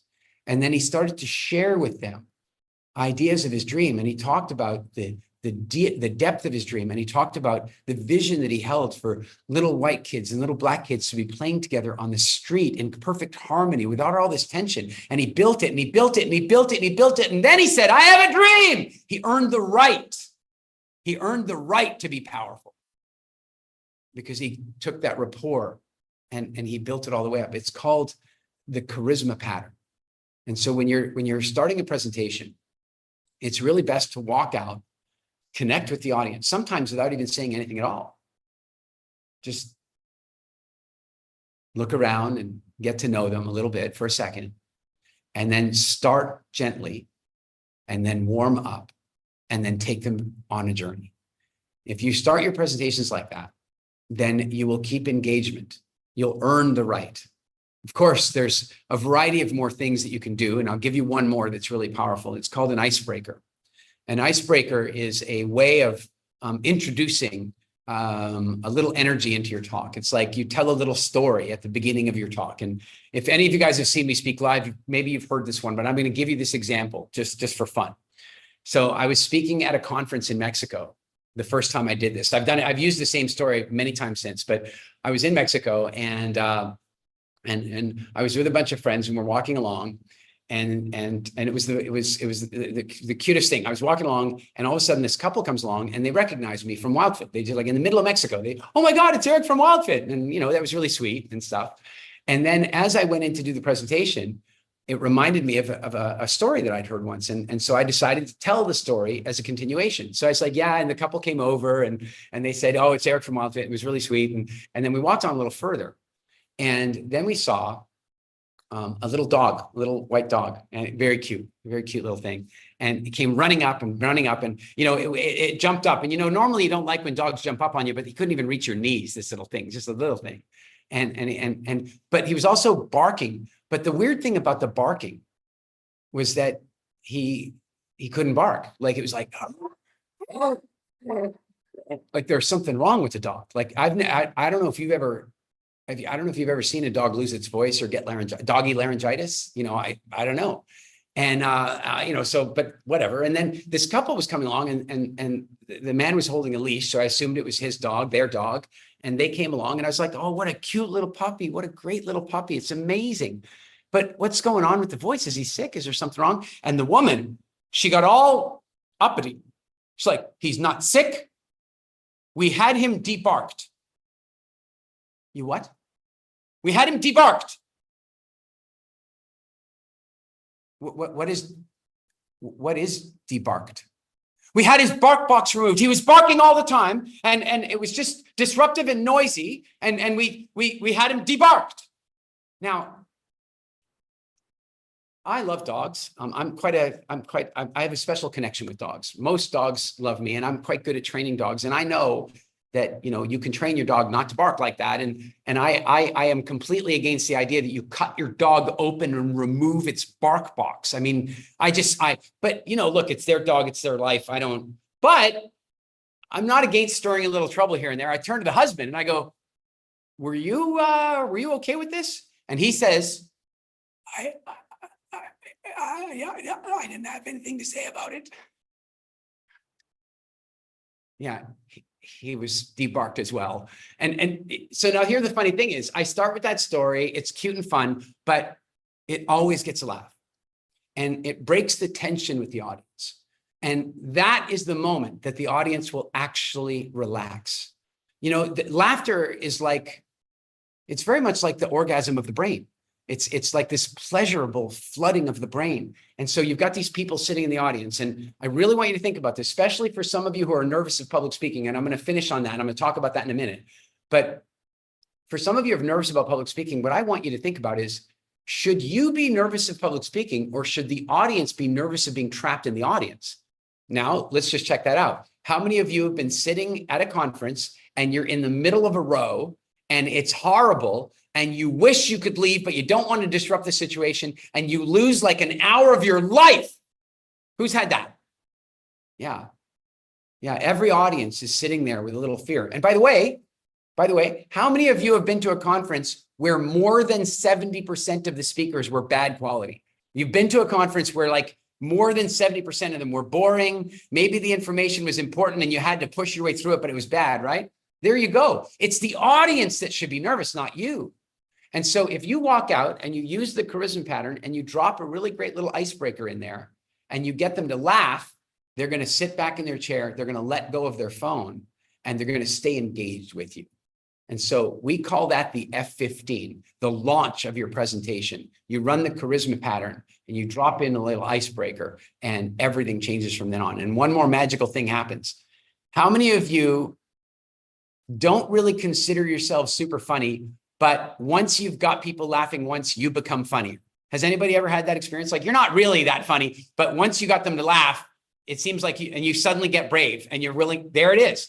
So you see what happens when you get them to laugh is you've proven to yourself that they're capable of laughing, that it's going to be worth your effort to work with them because they're capable of laughing, and they've given you permission to be funny. And so suddenly you're willing to take risks and it changes everything. Okay. Now, one last thing that I want to finish on because, well, first of all, I'm curious. Right now, what percentage chance is there that you're going to want to do the stage effect quest? What percentage chance is that you're going to do the stage effect quest? I'm curious now that you know it's coming. All right, that's what I was expecting. Lots of hundreds, but you see there's a few 75, 70, 90, 80, 70, 90, mostly hundreds, but there's a couple 70s, 80s. And here's what I want you to know. There are two reasons that you might be a 70 or 80 that I know of. Maybe you have another one, but there are two main reasons that you might not be 100. The one is that you're afraid of public speaking. Or the second one is that you're concerned that your message doesn't have enough value to warrant it. So let me address both of those things right now. I really want you to understand that your life experience is without question absolutely valuable to the right audience. There's no question about it. You have perspectives and experiences and lessons that you've learned through your life so far that are infinitely valuable to other people. There's no question about that. The question is finding a way to marry those things, to find a way to marry your message to the right audience. And the beautiful thing is it's much easier to do that today than it ever was before because of things like social media and what have you. I really want you to hear me that if you have ever been in pain, if you have ever overcome the odds, if you have ever succeeded at anything, if there's anything that you're able to create like great results on a consistent basis, that means you have a strategy. Like you have valuable content if you are breathing at the moment. You do. There's no question about that. So please let that go. You owe it to the world. And then the next piece is, and it's related, is that, and I'm going to ask this question. I want to know where you are on a scale of 0 to 10. 0 is absolutely no nerves of any kind about any kind of public speaking, no matter who's in the audience. That's 0. And 10, absolutely terrified, petrified, no matter how big the audience or who's in the audience. Where are you on the scale? Wow. 11. All right. 12, 20, 3, 4, 2, 0. Nice. I saw one. All right. Great. Okay. Excellent. Excellent. All right. Here's what I want you to know. By the time you've completed the stage effect quest, you will cut your nerves number in half at least. In half at least. In fact, watch this. How many of you right now, just from the time that we've spent together so far, how many of you right now feel a little bit more brave, a little bit more inspired, like, yeah, maybe I could do this. Maybe it's not that terrifying. How many are falling into that category already? Yeah, that's with you and me spending a short time together. Never mind you going through a carefully constructed quest with all the learning materials and the tribe around you to support you. So I'm telling you right now that by the time you're done the stage effect, you will cut your fear numbers in at least half. Some of you will obliterate them completely. You will. And when you do, I want you to write me, tag me on Instagram, and tell me how you let go of the fear forever, because it's one of the biggest gifts you'll ever give yourself. So I'm going to tell you a few things about stage nervousness that you can put them into practice. One of the biggest things that you need to understand about being nervous about being on stage is that it's fake. It's not real. It's a learned response. Somewhere along the line in your growing up process, some overbearing teachers or thoughtless teachers and parents, or just in a given moment without thinking, people said to you things like children should be seen and not heard, use your indoor voice, think before you speak. How many of you have heard stuff like that? If you have, tell me. And if you heard something else similar, write it in there. I want to see it. You know, women should be seen and not heard, or wait your turn, or, think before you speak, all that kind of stuff, right? And so first of all, you've got that programming pushing you down, pushing you down, pushing you down, pushing you down. But it's not holding you down. It just once pushed you down. You don't have to stay there. Now, here's the next thing. Imagine that you are in school and you're 12 years old and you're sitting in the auditorium for the General Assembly. And two kids are going to give presentations for the whole school and the parents and the brothers and sisters and the teachers and so on. And the one kid goes up and does a stellar performance, perfected, like great cadence, visual, auditory, kinesthetic, great slides and props, just really nails it. Tell me, like, how many marks are you going to give this kid out of 10? Out of 10, how many marks are you going to give this kid? They were great voice, great delivery, 10, 11, 10, 11, 10, 10, 9, 9, 10, 11, 11. Okay, great. Now, the second kid goes up and he walks up there. And he looks around and you can see the terror. You can see the terror. He's looking out there and he's looking and he starts and his mouth is dry and he's stuttering a little bit and you can see he kind of forgot where he was going to go. And then he clicked for the slide that he wanted to bring up and then the slide projector didn't work. And he was just, but he kept going, man. He kept going. He pushed through and he got to the end. He suffered through it and he got to the end. He got to the end, everybody.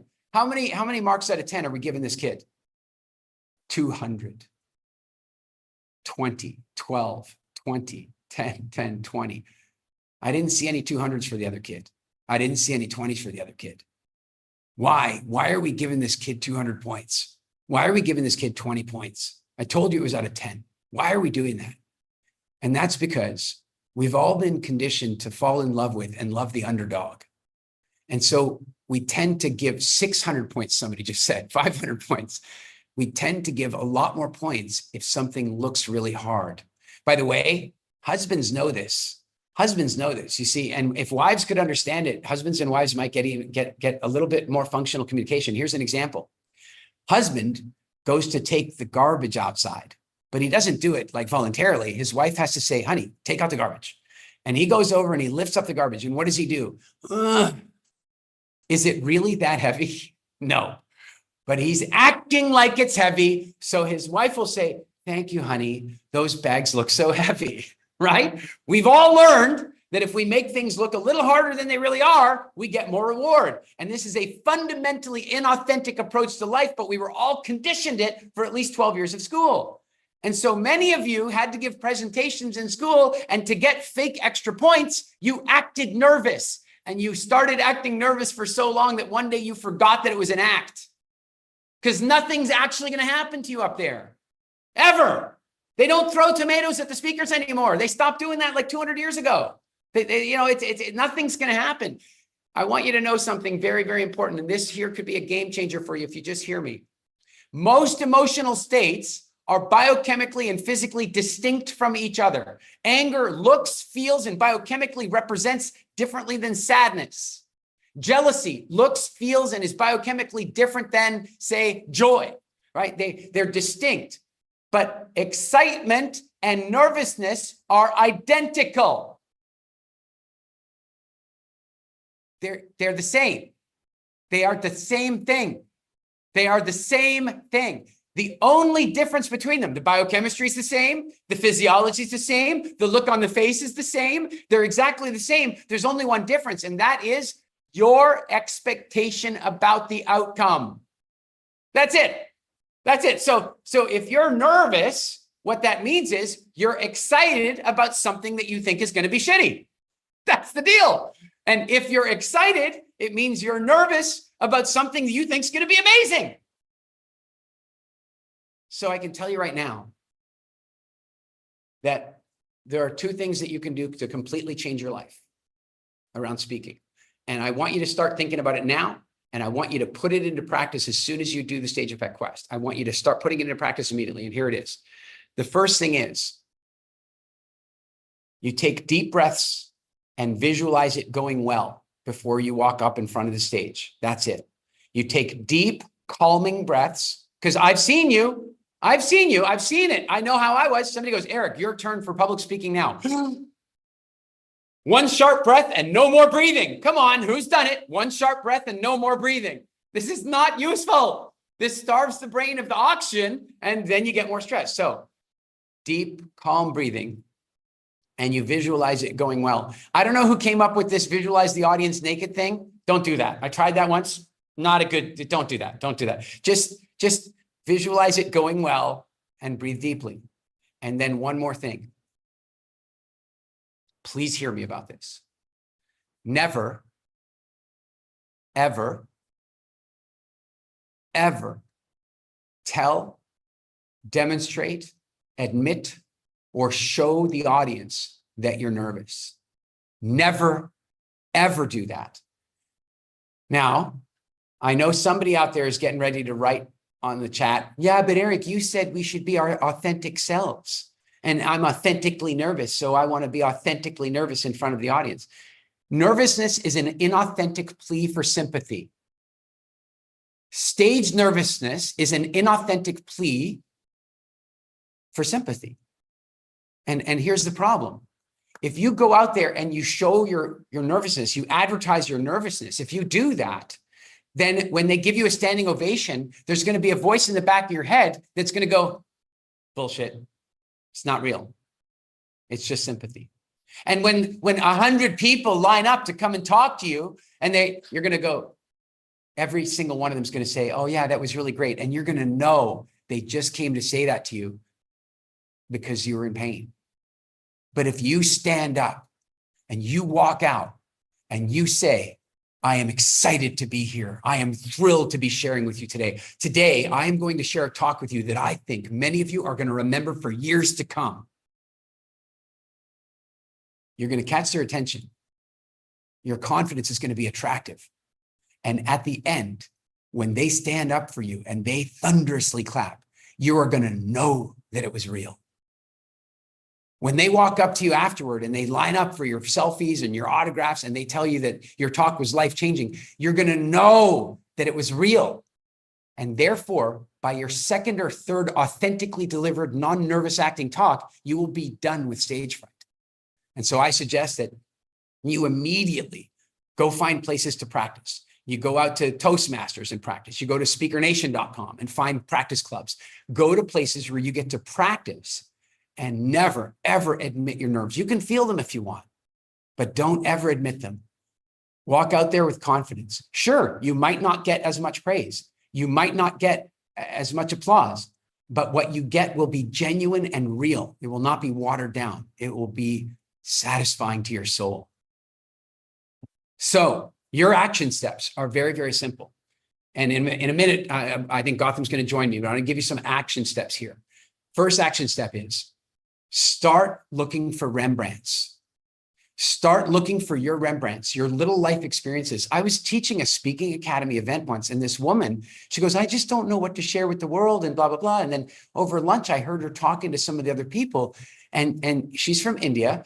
And she says that in her family, in her tribe, they have this way of raising children where they never use diapers, where they say that every baby has a way of communicating when it needs to pee or poop or something. And as long as you learn how to do that, you can like basically potty train them from the beginning and never use diapers. Sure, there's an accident here or there, but you never need to use diapers. I'm like, you know how to do that? And she goes, yeah, I know how to do that. Like, and you don't know what to share with the world? I can tell you, as a father, share that shit. Okay, I guess it's not that, but share that information with the world. Like, it's, and by the way, I've now done some research about it. It's called elimination communication, and it's a very valuable thing. Watch this. How many of you that are mothers or planning to be mothers would be willing to pay, say, $300 for somebody to come and consult with you and teach you how to potty train your child so that you never have to use diapers? Who would buy that program? It's like, everybody. Why wouldn't you? You're spending that much on diapers in a few months. It's insane. And so I want you to look for your Rembrandts. Action step number 1. Look for them and record them. Write them down, record them in order. Do whatever it is that you want to record them. Your next action step is, I want you to find ways to practice. You can go to Toastmasters, go to Speaker Nation, practice, find places to tell stories. Another great place to practice is just tell stories around the table with your friends and just tell them, hey guys, I want to share a story with you. And I'm going to tell it a little more animated than I normally will, because I'm currently practicing my storytelling skills. Thank you. And then lastly, your homework is to practice without ever acknowledging publicly, demonstrating, or advertising your feelings of nervousness, keeping them inside so that you can get genuine feedback and you can know for sure that you're blowing people's minds rather than getting fake sympathy. Have you guys had fun? Has this been valuable for you? Oh, I'm so glad, you guys. I really am. Gotham, are you with me? Yes, sir, I am. All right, guys. Eric, first of all, thank you so much. I've seen you speak and teach for the last now, quite aggressively, I might add, learn from you. Like, I follow you like quite religiously, the way you teach, the way you offer your wisdom with so much generosity and sincerity. It's an honor every time. It's a pleasure to learn from you. Thank you. You know, every time it feels fresh, every time it inspires many new ideas, even from some of the lessons that you've taught me many times and thousands of people. So it's really an honor to learn from you. And the guys who are here, there's more than 2,000 of them who are so privileged to have this opportunity. And, I saw the answers when you were asking the question, just by going through this webinar so far. It's not ended yet, but just until this moment, has people's speaking ability, would that change? And the fast scrolling of the inspiring answers that I saw was incredible. So thank you so much for sharing your wisdom. I'm gonna share some stuff, how people can engage with you better and how they can take their speaking ability from wherever they are to becoming better than 90% of the speakers they will ever meet, or becoming a world-class speaker like you one day. So I'm going to share that. And, Eric, you'll be around here as well. And then I'll just pull you in for sharing some aspects of the curriculum, how you've envisioned it, and the depth of transformation people can experience. So, guys, as the slides are loading, there are 2 primary ways that you can engage with Mindvalley and with Eric to become a masterful speaker. And I want to share that with you. The first way is what Eric mentioned, is the stage effect quest.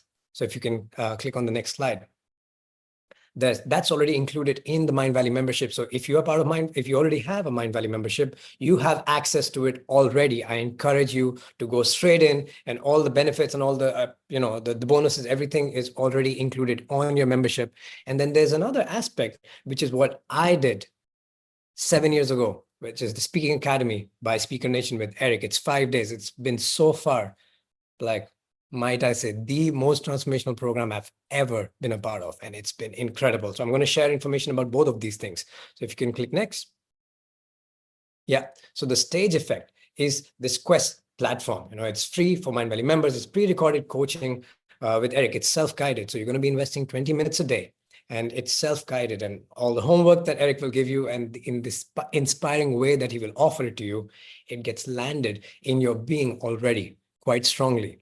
And by just doing this program, no kidding, I'll share some of the stories, but you will be better than 90% of the speakers professionally speaking in your space, even if you're beginning your career as a public speaker. So that's the first way. Let me go down a little bit. Yeah. And the second part, I will come back to it, but this is the Speaking Academy. This is super exclusive. So it will only be open to a very, very small set of people, because Eric gets to work with you one-on-one, but I'll touch upon that in a minute. I'll go next about the Quest program.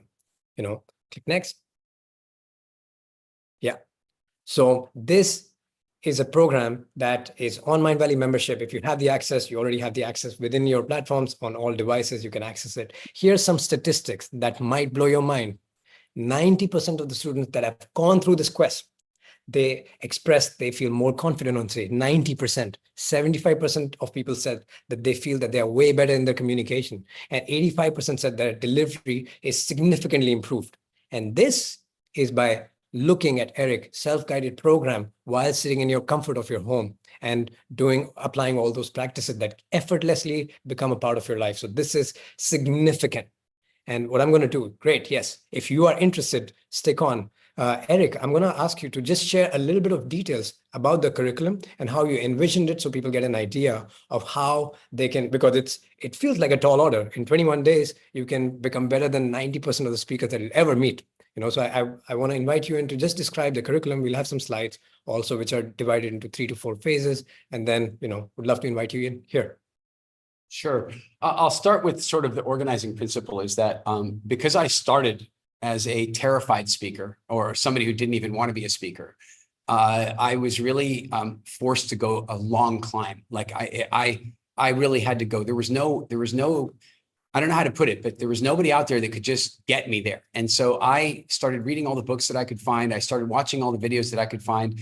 I went off to Toastmasters to get my practice. And I probably attended something like $100,000 worth of courses on communication, speech writing, and public speaking over, say, a 15-year period. And when it came time for me to start sharing this stuff with people, I didn't want them to have to spend $100,000, and I didn't want them to have to take a year and a half doing it. And I knew by that point what the key levers to turn were. I knew how to get people there more quickly. And so when I created this quest, I created exactly the quest that I wished that I would have had when I was 25 years old and trying to break out of being afraid of public speaking and becoming comfortable and confident about it. And so through the course of this quest, you're learning the core foundational aspects of becoming a compelling speaker. Now, I'm going to share what some of those things are, but I want to say this. You guys I asked you this earlier today. How many of you have been to a conference where, say, 70% of the speakers were bad, were low quality, were boring? And most of you said that you'd been to conferences like that. In fact, I would even say this. I'm a big fan of TED. I think TED has done a great job. But the truth of the matter is that TED, it's like ideas worth sharing is their slogan. But the truth of the matter is many of those talks, you kind of have to force yourself through them. How many of you have seen that? There's a TED talk, somebody told you the information is really good, but it's like you kind of want to put it on 2 times speed because it's just not delivered all that well, right? It's just too common. And so what I want you to know is that to elevate yourself above that low bar is actually really easy. You'd be amazed. In fact, okay, here's a funny little joke. How many of you know that with just 2 glasses of wine, you would already be one of the best speakers at the event? I'm kidding. Nobody should use that method. Nobody should use that method. But you understand the point is that what holds people back from being really compelling on stage is that they've been taught an inauthentic model. They've been taught that they have to stand a certain way, that they have to, script things a certain way and so on. And so what we're going to be going through is how to lay the foundation for you to really be authentically you in front of that audience, which means things like how you design your presentation. This is a very important thing. You guys remember I told you not to ever write out your talks, right? Well, the challenge is a lot of people write out their talks and then their memory gets funny about their talk. They're like not quite sure where they were supposed to go. They lose their way and what have you. But also their tone of voice gets kind of broken. It's like you can hear that they're reading something and then they've broken that authenticity. So instead, we're going to teach you something called speech mapping. We're going to show you how to design a talk that you will never need notes to remember, that you will be able to flexibly change if you suddenly need to deliver it in 15 minutes or in 30 minutes. It's going to give you the flexibility to deliver a talk without needing to depend upon slides. Matter of fact, great story about this. One day I started getting a bunch of text messages. And the text messages that I got were, hey, Vishen's doing a presentation right now and his slides broke. And he had like 90 slides. And you know what was really incredible? He sailed right through it. And after the presentation, he immediately wrote to me and said, thank you so much because I used all the stuff you showed because I didn't need my slides. I guarantee you now, when you learn that method for how to design your talk, it's going to change everything. Also, We're going to talk about how to create the logical flow of the content so that you're putting the content in a way that makes it maximally memorable for people. We're going to review things like the charisma pattern, the vocal ranges that you want to use, and we're going to do a much deeper dive. We've done a much deeper dive into effective storytelling, how to turn you into a truly effective storyteller so that your friends start saying, hey, tell them about the one, tell them about the time when that happened. And as soon as your friends start saying that, you're going to recognize you've made a big transition, especially when you become willing to do that in front of a camera or in front of an audience. I could go on and on, Gautam, but I think that's basically what you needed. All right. Thanks, Eric. I'm back. Great.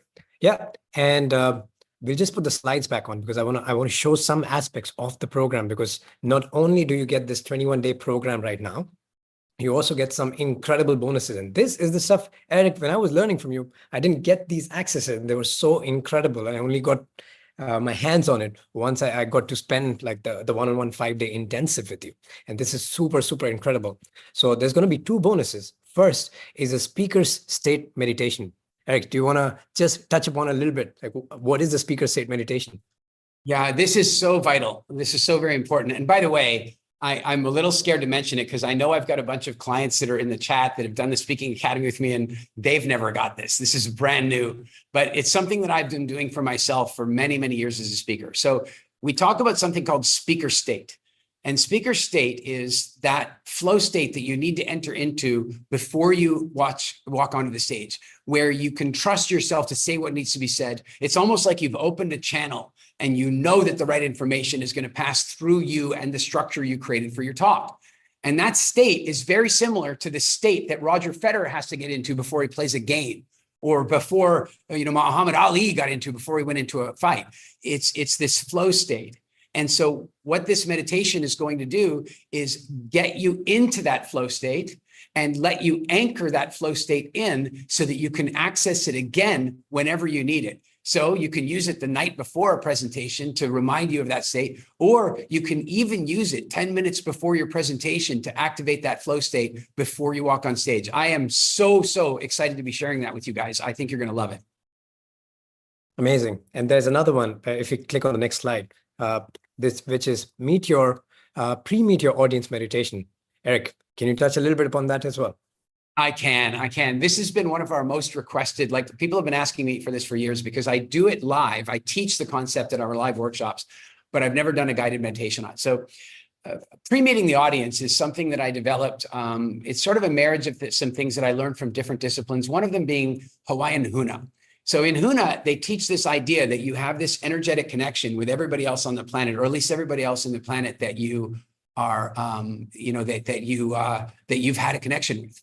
And so I started thinking about that whole Aka connection. So many years ago, I started this practice of pre-meeting people, the day before or the night before. So I would go into a meditation and I would connect myself with the ether, and I would ask that the connection would drop down, and it would drop right down into the person that I was meeting with.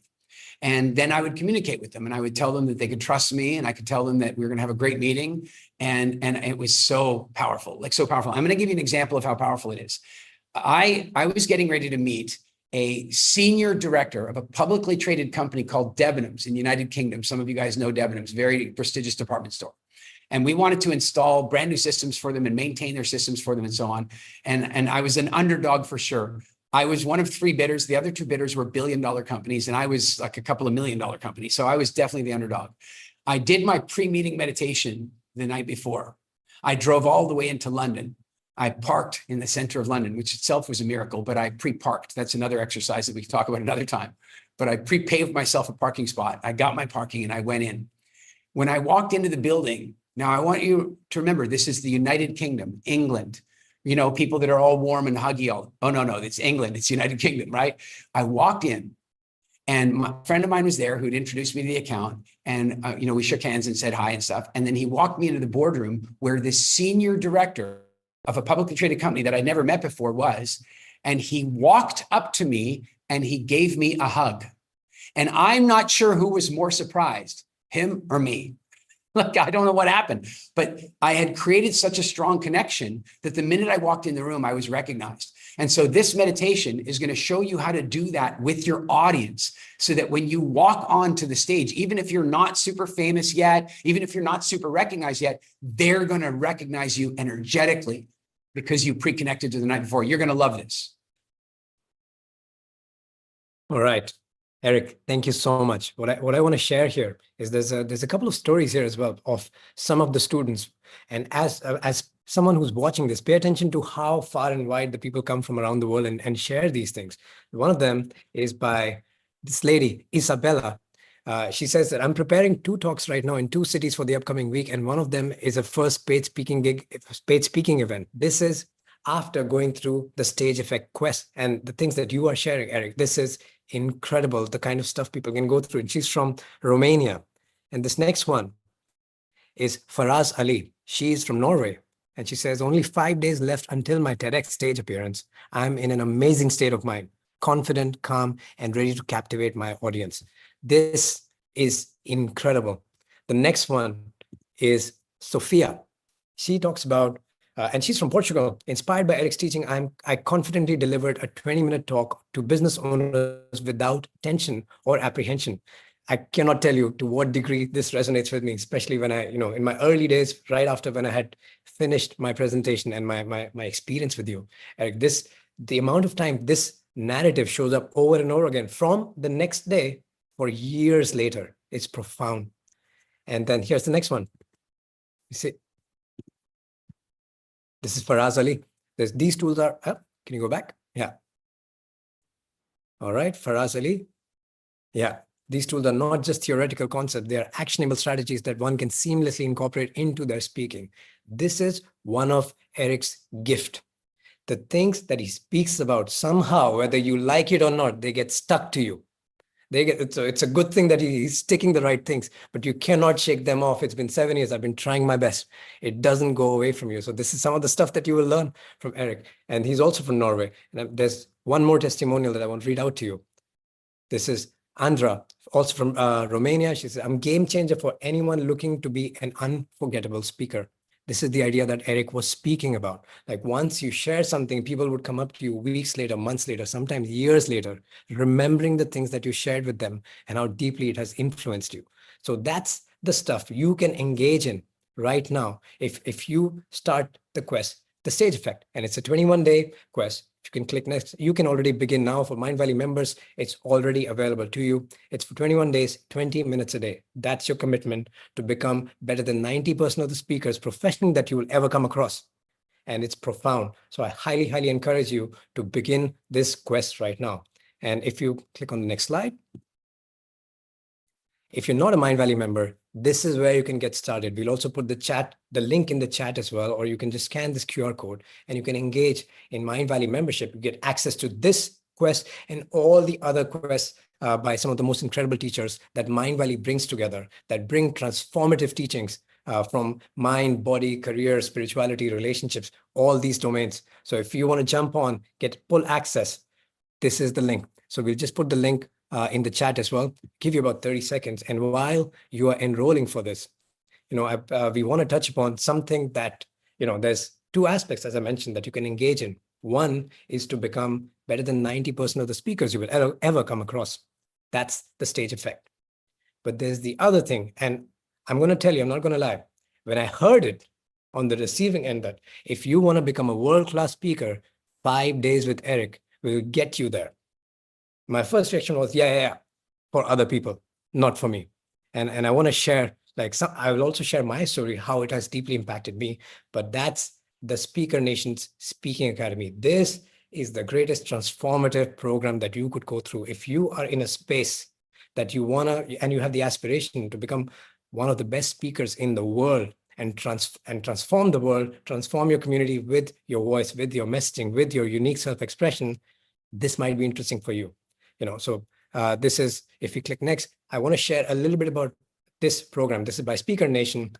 And Eric, I'm going to share the details of the program and also share how it has personally impacted me and some of the other people. But if I could ask you to just describe, how would you describe the 5-day intensive and what happens in those 5 days and what people leave with and just to introduce the idea to people, because it's very exclusive. It may not be for everyone. And, I just want to give a full idea to the participants who may be thinking about this to join you live, work one-on-one with you in a small group setting. How does that look like, if you could describe it? Yeah, it's this simple. If you want to become a world-class golfer, you're going to have to go hire a really great caddy and a trainer, and you're going to have to go play 4 hours a day, 6 days a week for the next 5 years. And maybe if you've got some natural talent, you might become a world-class golfer. But that's because golfing is an unnatural thing that you have to learn. Becoming a world-class presenter, becoming a great speaker is something that you were born with. Ask any 2-year-old on a plane. They're not afraid. They learn that fear. In other words, they lock it up inside. So I'm curious in the chat, how many of you have often felt like that? Like there's a voice in there, there's a message in there, there's a desire to be heard that's a little bit locked up inside. It's trapped in there. How many of you guys have felt like that a little bit? Right. And so one of the most common pieces of feedback that we get from people coming out of this Speaking Academy program over the last 10 years I've been teaching it is that it is the most transformative personal development program they've ever attended, disguised as a speaking workshop. That's a bit of a joke, but there's a huge amount of truth in it. Because in order to get you to the place where I believe that you want to be, and that is a phenomenal, world-class, authentic, attractive, charismatic, memorable speaker, then there's 2 things to work on. There are skills. There are things you need to learn about how to master the stage and how to work with a camera and how to work with your voice. But there's a bigger thing that you want to work on, and that is how to let you out. How to really let you out to play so that you can be heard, so that you can get your message out in the world. And I want to share something with you about this. Many of you don't know this yet because it's a Rembrandt for you still. You have ideas and perspectives and strategies about the way your life has worked and that could help other people so dramatically. And if you think about it, many of you feel held back about sharing that wisdom because of a little bit of a fear of public speaking. I want you to imagine for a minute how selfish that is. Because you have stories that could literally end pain for people. You have stories that could improve their profitability, make them better parents. I don't know your life experience, but you definitely have those. And this program is going to give you the combination of releasing that inner talent that is already in there and then refining it with the skills that are transition you to world-class delivery. I can tell you as one example, just one example, we routinely have people come to this program who range from phobic novices to professional grade speakers, and they're all in the same room together. They're all in the same room to get the same things.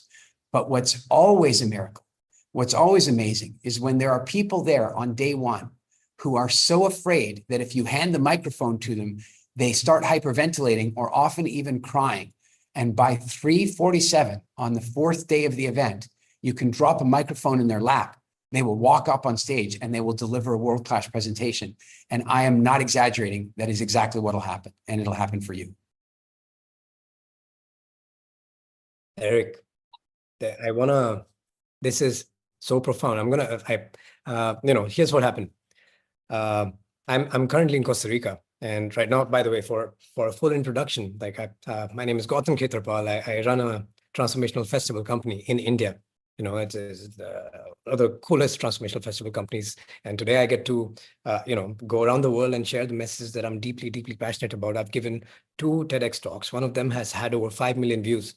And the reason why I'm telling you this is because every single thing that I've mentioned, none of it would have been possible had I not attended the Speaking Academy. That's a huge testimonial to you, Eric.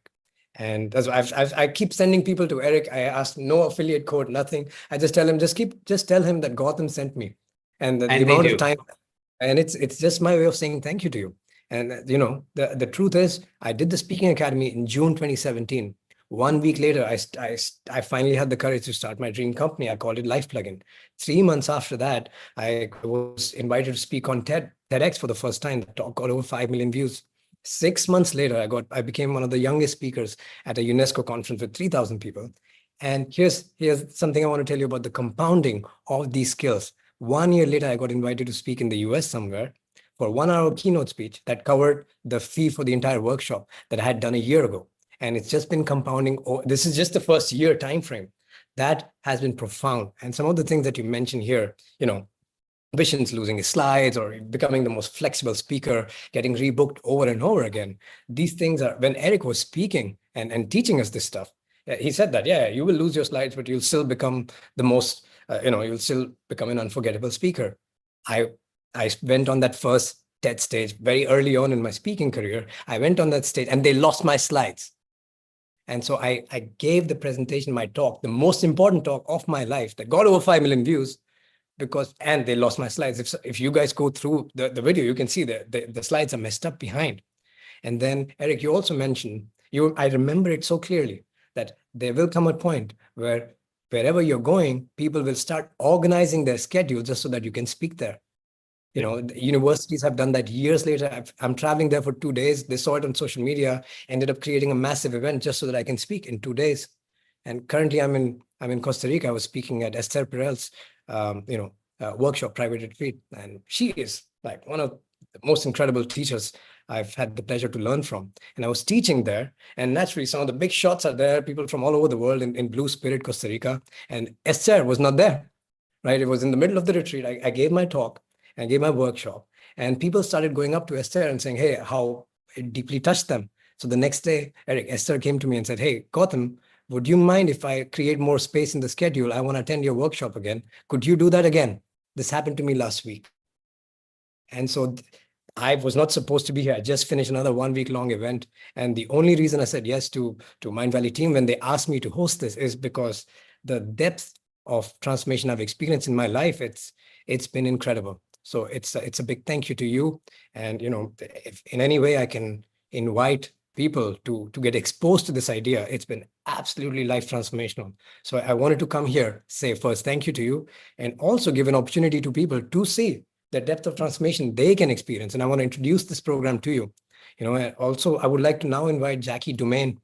She was also one of the clients of Eric before. Now she's part of the Speaker Nation team, and then she leads incredible coaching teams, and she coaches people now on public speaking. And so I want to invite her to share her story and also introduce the program, the details of the program, how people can enroll in it, and we facilitate this space together. So if Jackie can come on, would be really, really cool. But this is an incredible space to be in, guys. So if you are seeing this and if it touches you, this is one of the most incredible opportunities. And I don't think Eric will do this for long, because he's been doing it for very long. And it only happens once or twice a year for 20 to 30 people maximum. And the amount of love, sincerity, and focus that you get from Eric, it's a permanent shift. So I cannot recommend this enough. And by the way, Eric, the other thing that blew me, you wanted to say something? I was just going to say, before you do it, bring Jackie on, I want to just point something out. One of my favorite expressions is that you are only ever one well-delivered talk away from the next big breakthrough of your life. And you are such an example of that. You're talking about a week after the event, you're already beginning to deliver that talk. And I have, there are countless examples of people who have finally said, I'm willing to be heard. They go deliver that one talk, and then there's a book deal, or then there's a Netflix special, or then there's raising money for their company, or then there's a political campaign that was launched. So before Jackie, so nice to see you. Well, here's what I would like everybody to tell me in the chat. What is it, if you allow yourself to dream, if you allow yourself to peek through the veil into the alternate bent reality universe of your full magnificence, what is it that you right now might be one talk away from? If you delivered that one talk in front of the right audience, or it went online and it was seen by the right people, what are you potentially one talk away from right now? Tell me in the chat, and Gautam, back over to you. All right, let's look through the chat. And Jackie, while you're here, you are, by the way, I'm introducing Jackie while Eric, you read through the answers. These answers, by the way, are much more. Wow. Okay. Would you like me to read through the answers, or Eric, or should we continue? Let's go to Jackie, but can somebody from Mindvalley capture those for me? I want those. I want to read them. I'm really passionately. I want to read them, and then I want to check in with people to make sure they made it happen. Beautiful. Okay, so we take that on Mindvalley team, and then we save the chat for you, Eric. Jackie, over to you. Hello. I can repeat everything that Gautam said about what the Speaking Academy does. And for context, I was one of the facilitators at the Speaking Academy in Tallinn a couple of years ago. So I have firsthand seen the transformation that happens. And someone asked in the chat, can you learn charisma? And I'm going to get to that in a moment. I'm going to tell you that I have proof that this is something that can be learned. So I'm going to share my experience of the Speaking Academy from my own perspective of participating in it as a speaker. So I'm going to ask in the chat, as you post all your inspiring topics of what you want to change the world with, how many people in the audience are already speakers, meaning you've already done a talk? Just curious. Okay. And do you think you're a pretty good speaker? Do you think you're a pretty good speaker? I thought I was too. The first time that I participated in Speaking Academy, I was already a speaker and I thought, I'm a pretty good speaker. And I found out that I wasn't that great and that I had so much to learn to become a phenomenal speaker. I was a speaker who wrote out my talks, who tried to memorize my talks, which I'm telling you makes you feel super jittery, because if you forget one thing, it throws you completely off. And what Speaking Academy did for me, once I got past my ego of thinking I was a great speaker, it made me realize that I didn't really know anything about speaking. And I finally learned how to deliver a talk that was truly from the heart, based on stories, based on feeling the energy of the room, based on tapping into intuition, which is so important as a speaker. Can we all agree with that? You have to tap into the intuition of the room. And it completely changed the way I deliver talks, the way I facilitate groups. It's helped me as a podcaster because I'm a better listener, I'm a better communicator. And it's also helped me in my relationships as well, because speaking is communicating. Speaking is communicating, whether you want to be a speaker or not. If you're a manager, if you're a CEO, having speaking skills is going to change the game for you. And the experience I wanted to share was at one Speaking Academy, there was one participant. So that's my personal share. Now I'll share what I witnessed. Her name was Georgia. Do you remember Georgia, Eric? And the first time Georgia stepped on stage, I thought we might have to call 911. I really thought we might have to call 911. And I'm not joking. She went ghost white and was having a panic attack. Literally, you could see her shaking and she was having a panic attack. I get goosebumps thinking about it because I can still visualize her there and I could feel her fear. I think it was by day 2, Georgia was like grabbing the mic and walking on stage with it. And by the end of the 5 days, she had us all laughing. And what I know to be true about Georgia, she then went on and took these skills as the CEO in her business. So she's an entrepreneur who owns a business, a candle making business. And she started doing something called ladder talks. Now, Georgia's tiny, and she didn't have a stage in the staff room for her team. So she would climb up on a ladder, so she had some height, and she would deliver ladder talks to her team. And her company's revenue, I think it was, they 3-timed their revenue within a year. And was it because Georgia became a speaker? Perhaps, but her speaking turned her into a leader. So she was not just the boss of a company, she was now a leader because she had the confidence to communicate with her team, which then grew her business. And so back to the question of, can you learn charisma? Yes, you can, because I saw it with Georgia. I saw it with Vicky and Tallinn, who was bugged her whole life for stuttering.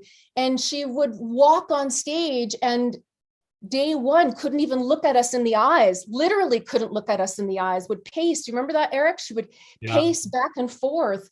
And by the finals, she was addressing us all as an audience. And so I'm telling you, there's miracles that happen within these 5 days. And if you think, well, not me, I'm like, there's no way that can happen to me. I promise you it can. I promise you it can happen. And, you know, the quest will be phenomenal for you. We'll go into some of the bonuses that will also be phenomenal for you. But I'm the mother of a grown son who played basketball. And if any of you have, you know, children who are in sports, or perhaps you are as well, you know that you can watch a lot of basketball videos. And if you watch a lot of basketball videos, you're going to be good at playing basketball or learning about basketball, and you'll know some basketball. But if you want to be a speaker who is on a stage, a real life stage in front of people, there's nothing quite like practicing on stage. And that's what Speaking Academy does for you, and it's how it changed my life. So I want to thank you for that, Eric. Oh, you're very welcome, Jackie. And it's funny, as you say the stories, it actually raises emotion for me. Like when we see that, and you know how Thursday is for me, like day 4, it's like that transformation day where the Vickies and those people come out like that. There was in my very first Speaking Academy, there was one guy who came in, and he would have been the perfect spy, because he could walk into a room and nobody would even know he was there. Speaking of charisma. And he was the perfect spy because you wouldn't even see him. But by the end of the 5th day, he was rocking the room. And over the next 2 years, he won 3 or 4 national comedy championships at Toastmasters. And as you were telling us, sorry about Vicky, it brought that back for me. So I'm so glad to have enjoyed, having had you to enjoy those journeys with me. So thanks for the reminders. It was a ton of fun. It was really fun watching people literally transform. They looked like different people at the end of 5 days. So we'll tell you a little bit about Speaking Academy. Jackie, if I could just say one thing, I see a lot of you guys posting questions, and if you can move your questions to the Q&A area, I will answer as many questions as we can get done today. I absolutely will.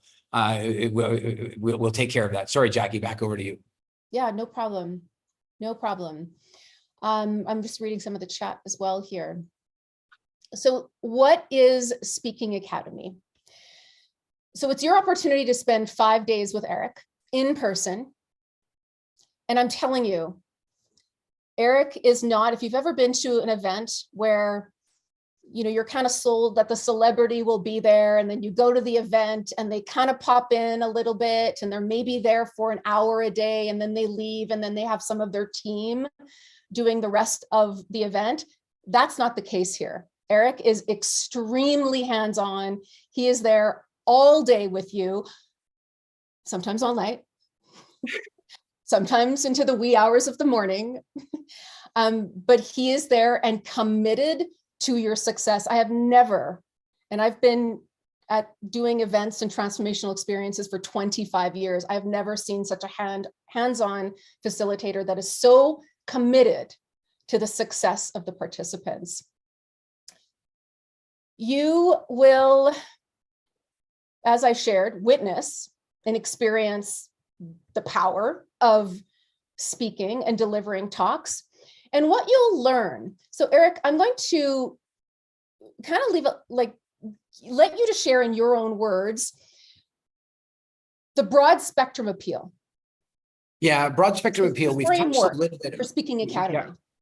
We've touched on that a little bit today in our workshop, but the idea of broad spectrum appeal is that you can speak at any conference or any event and appeal to the vast majority, to appeal to the 99%. You know, you can't please all the people all the time, but you can definitely get to the 99%. I have the unique, the privileged distinction of very often, almost always being voted the #1 speaker at conferences that I've been at.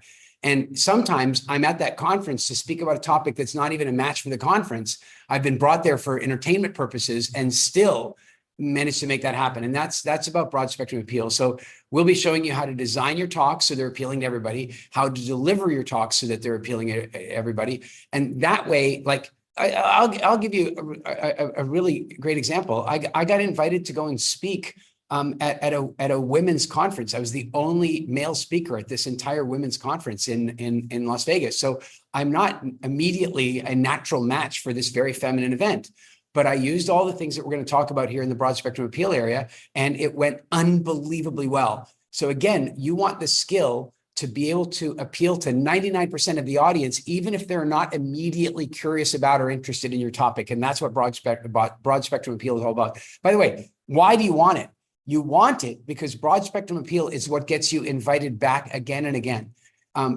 For those of you who've been to A-Fest, you probably noticed the normal tradition at A-Fest is that generally speaking, speakers are brought in to speak at Mindvalley's A-Fest sort of, once, maybe again, 4 or 5 years later, with the exception of Lisa Nichols, who spoke at the very first one and is a phenomenal broad spectrum speaker. And she spoke at many of them. And then I did my very first A-Fest in Mykonos. And my first invitation to come back and speak at A-Fest again was at the same A-Fest the next day, and then at the next one, and then again at the next one. And I think I spoke at 6 of the next 7 or something like that.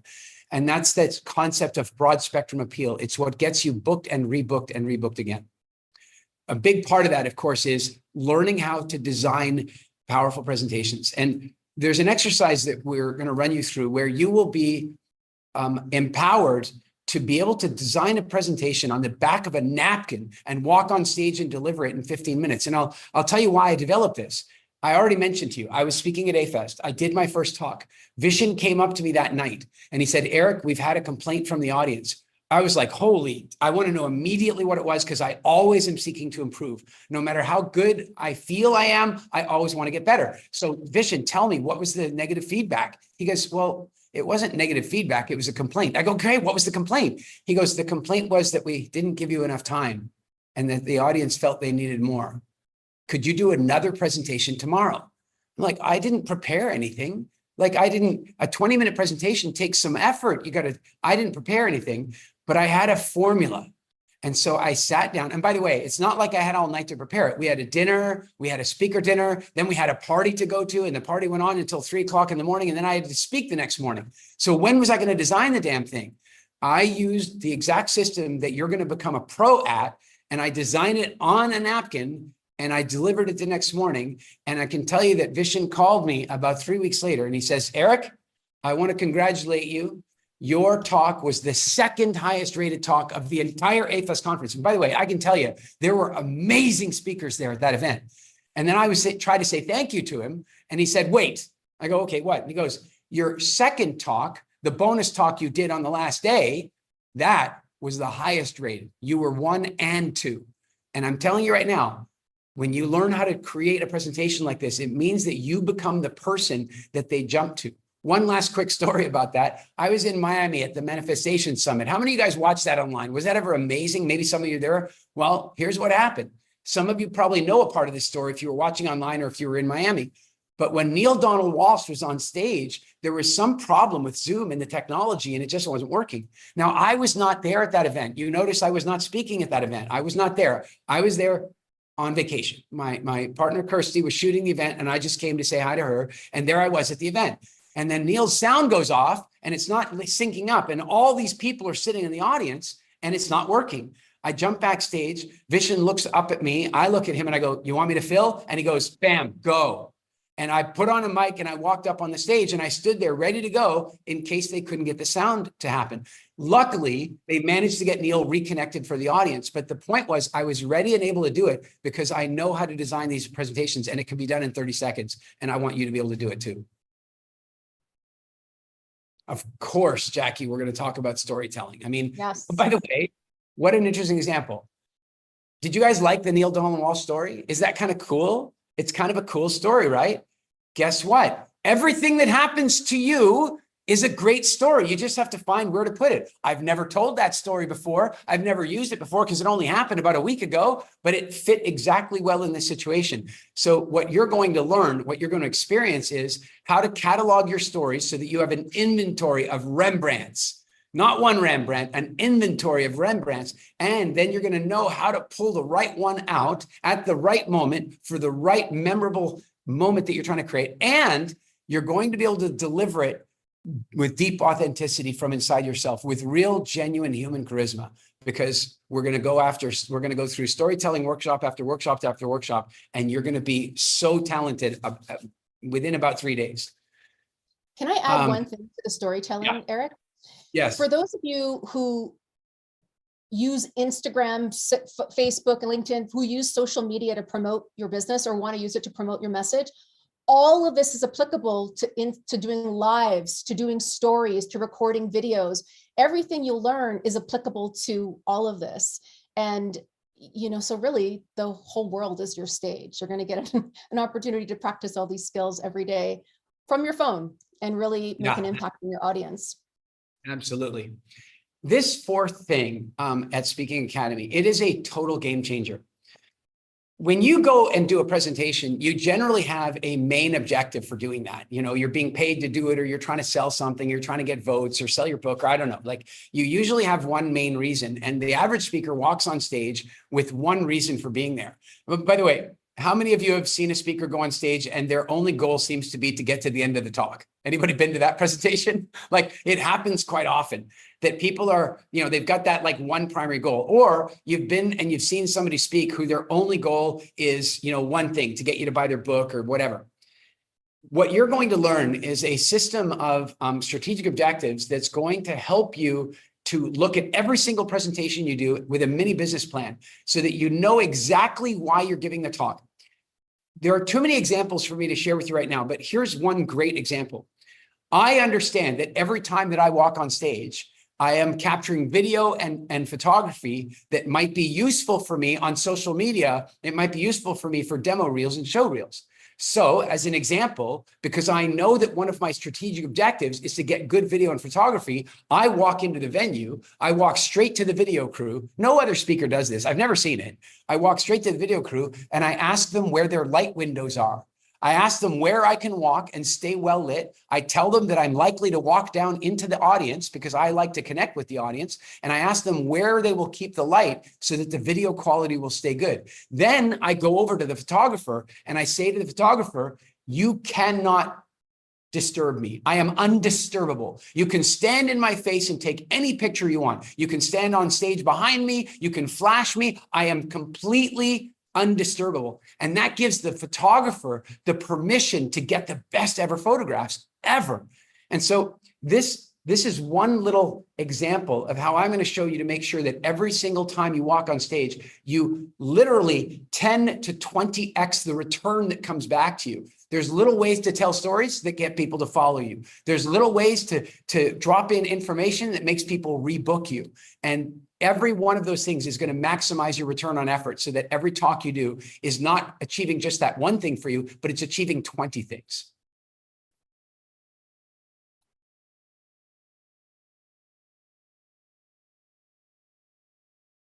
You want me to jump in on that one, Jackie? Oh, I've lost Jackie. This getting booked and rebooked, I want you to think about something. Getting booked is the hard part. Like, you know, getting your first booking at a conference or getting your first booking at a company, that's really the hard part. And many speakers build their entire career on doing one talk at one conference one time and doing one talk at one company one time. That's a lot of work. It means you constantly have to be selling. You constantly have to be paying finder's fees and commissions and all that kind of stuff, which is fine. But when you figure out the science behind getting rebooked and rebooked again and rebooked again, then, well, you change everything. I already gave you the example from A-Fest. I think I've spoken at every Mindvalley University that's happened. But then equally, I did one fill-in talk for Tony Robbins as a favor once. One time they had an emergency. They needed somebody to come and fill in. And I went and did a fill-in speech. And I got to do this event with Tony Robbins. It was a complete honor and a privilege. And that talk, I used the exact system that I'm going to be showing you to do this. That talk got Tony to invite me to his house in Fiji for lunch and sit and talk for about 3.5, 4 hours. And then he asked me what my availability was like for the rest of the year. And he booked me for a year worth of events. So I'm going to show you what exactly needs to happen for you to be booked and then rebooked and rebooked, so that you're not having to constantly make the first sale, that every client you get is potentially a lifelong client.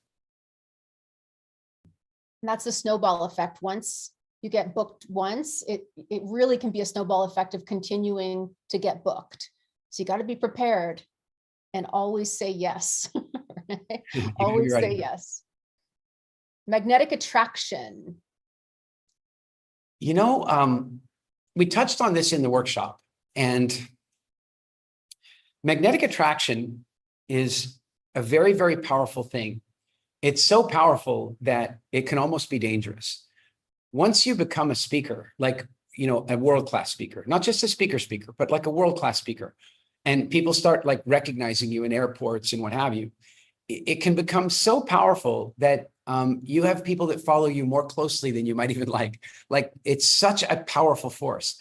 But the reality is that if you have a message that you want to get out into the world, if you want to have a positive impact, whether you want to do that in the political arena or in the business arena or in the social consciousness arena, if you want to help improve environmental conditions or conditions for children and conditions for people involved in sex slavery, if you want to go out there and create a massive impact in any area of their life, you need people to be attracted to you. And of course, I'm not talking sexual attraction. I'm talking energetic attraction. And so in the workshop, you're going to release a charisma that somebody taught you to lock up a long time ago. You're going to release it, and it's going to feel amazing. And for many of you, it's going to be like welcoming yourself back. And you might even cry when it happens. It's an incredibly powerful experience. But when the real you starts to shine, you're going to tap into one of the most powerful principles of attraction there is. And I'm going to share it with you that you guys have all seen like The Secret, or you've seen this kind of concept of law of attraction. They all talk about you need to vibrate and you need to focus and you need all this stuff. But there's one thing that they don't really talk about, and I want you to hear it from me. It's so powerful.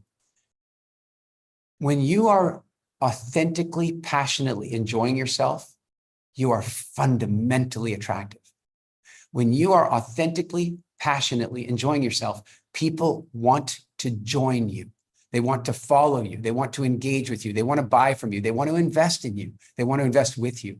And so this skill of releasing that trapped in charisma and letting you out properly, it will change everything for you. And it will allow you to get to your potential. It'll allow you to have the impact that there's a part of you inside that knows you should be having and feels responsible to have. So this is a very powerful part of the program. I want to add to that, Eric. And I'd like to ask those listening, how many of you were ever told that you talk too much in school? Or you were told, you know, you talk too much, et cetera. And this is rolling right off of what Eric said about when you connect with that part of you. I knew there'd be a lot of yeses. Chances are, if that's what you were told, you've lost that part of you. That part of you is actually a little bit scared to come out because of those messages.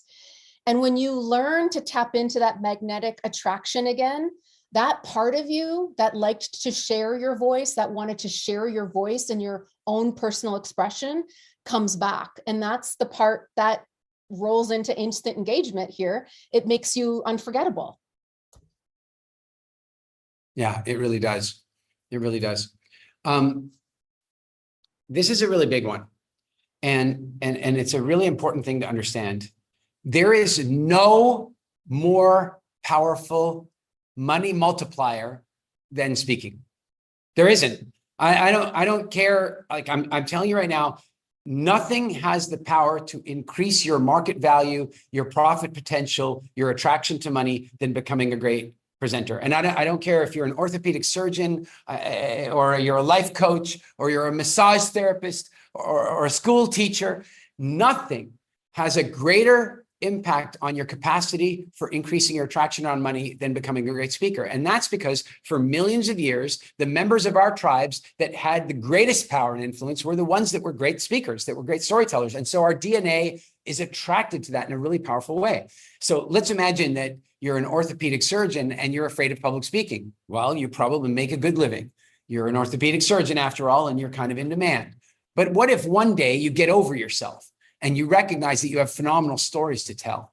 You know, like my grandfather, he was an orthopedic surgeon and he traveled the world as a speaker. I remember him telling a story once about being in medical school and they were cutting a cadaver with their scalpels. And this one student, he kept doing the cut wrong. And the professor used the back of the scalpel across his knuckles, bam, to punish him for doing it wrong. And he hit him again, and he hit him again. And this old professor was one of those guys that could make or break your entire career. Like you wanted to pass his class, and he wrapped the kid across the knuckles again, and his knuckles are turning red, and there's a little blood, and he's trying to do it, and he wraps him again. And then in a blinding moment of insanity, the medical school student flips his scalpel over and smacks the professor across the knuckles. And in a blinding moment, he ruins his entire medical career for life. Only the professor had a sense of humor, and he simply turned to him and he goes, "Well, I never hit you that hard." And it's a true story, and it's super fun. And my grandfather was great at telling stories, so he got invited to travel all over the world as a speaker, which meant access to the market in a much bigger way than he could as a little orthopedic surgeon operating out of his own practice. One more quick example about this, a friend of mine invited me to go on a private tour of Industrial Light and Magic. Now, for those of you who don't know Industrial Light and Magic, we're talking about the special effects shop that made Star Wars, Pirates of the Caribbean, Indiana Jones, many of those movies, many of the special effects for those movies. He invited me on a tour, and while I was there, they were raising money for the studio. And I watched them do a pitch. I was in the theater watching them do it, and it was diabolical. You remember we said, like, sometimes you're at a conference and 70% of the speakers were bad. This was diabolically bad. And so I said to my buddy, Gavin, I said, we're walking out, I go, "They're never going to raise money like that." And he goes, "What?"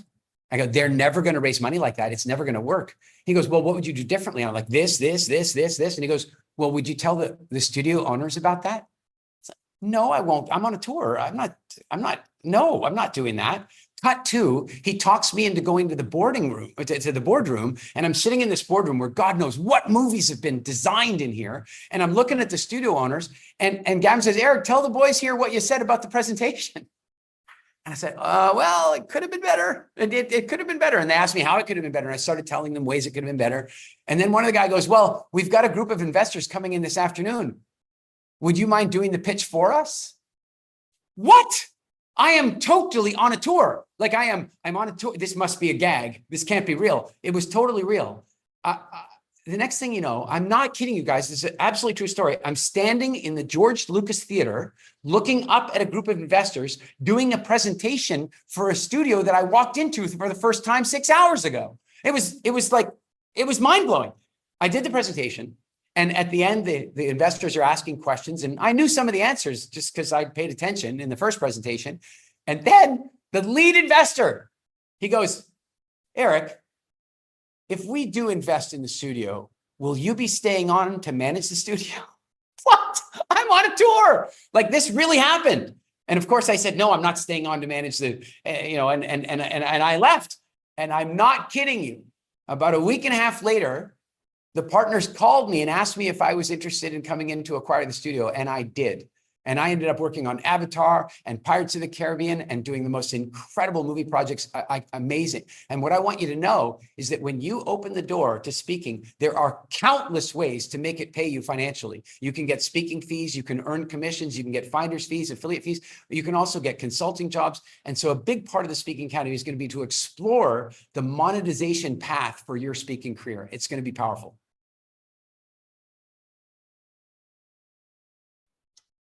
Vicky. Yeah, that was Vicky. Gautam, are we playing Vicky's testimonial? Yeah, let's go back and let's see if we can play it. Yeah, I'll just have the team Okay. cue it in. Yeah, there you go.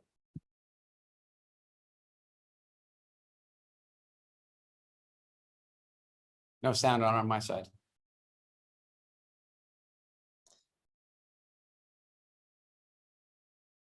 As context, this is Vicky, who was deathly afraid to get on stage and always looked down and paced the stage, and grew up bullied her whole life because she stuttered.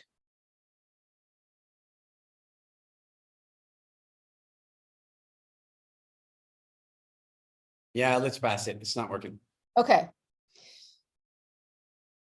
So the transformation process that you take people through, Eric, it works. I can attest to you that it works.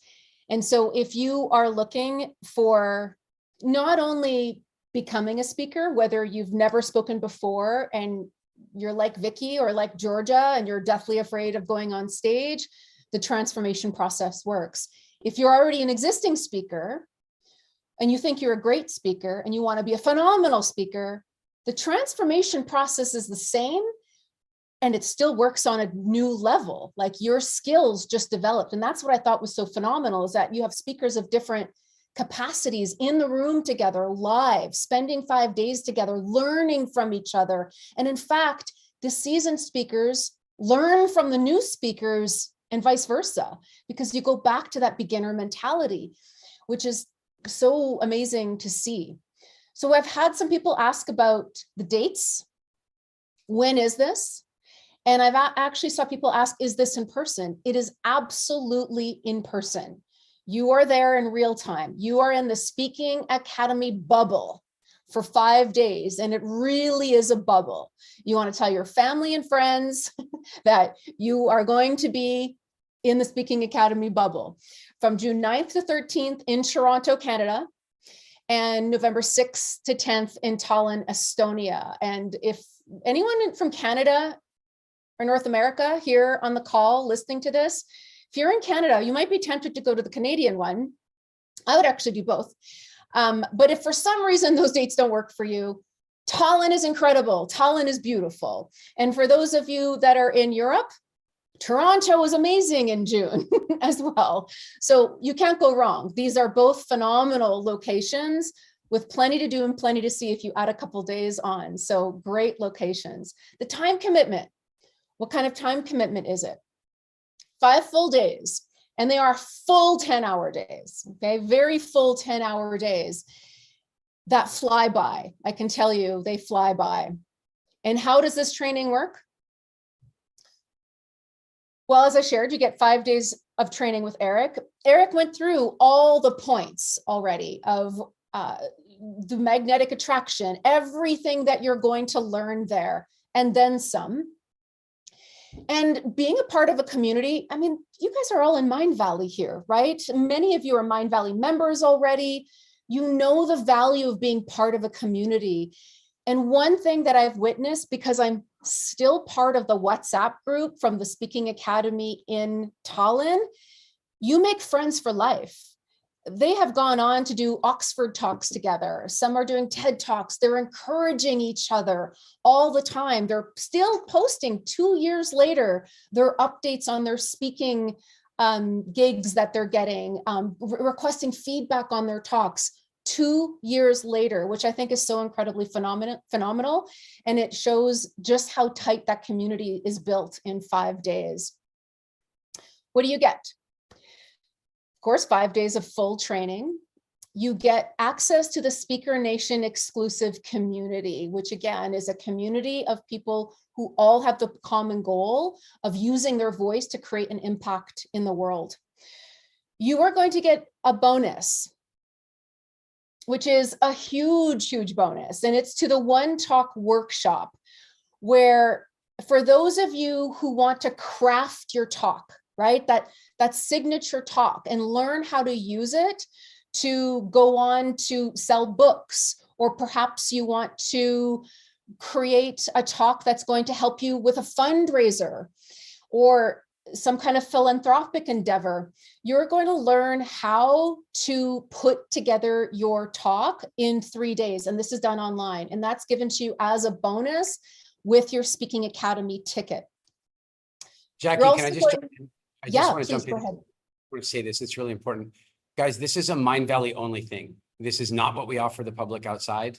And the One Talk workshop, I know that some of you have seen like, oh, you get a bonus and the bonus is just some bonus. No, this is a genuine event. We run it maybe twice a year. It sells out every time. The value of this workshop cannot be understated. While you will learn many of these things at the Speaking Academy relative to speech writing, what this workshop is going to do is actually have you and me and the whole group work together on designing a signature talk. And you will be left with 2 things. One, a signature talk that you can use on stage. You can deliver it in 15 minutes or 45 minutes. Like it will, you'll be able to take that talk and sell it. And secondly, you will have fully integrated my speech writing process so that you'll be able to write your talks again out in the future. So that event is a definite event you want to be at. And we're giving it to you as part of Mindvalley as a bonus for joining the Speaking Academy now. Thank you. There's one other bonus as well. If you go back to the previous slide. And that was 3 months free of Speaker Nation membership. This is your opportunity to have practice sessions every week, connect with guest speakers who will continue to enhance your speaking skills, the opportunity for you to connect with speakers from around the world and really get the tools to not only build your repertoire and your tools as a speaker, but how to build your business as a speaker as well.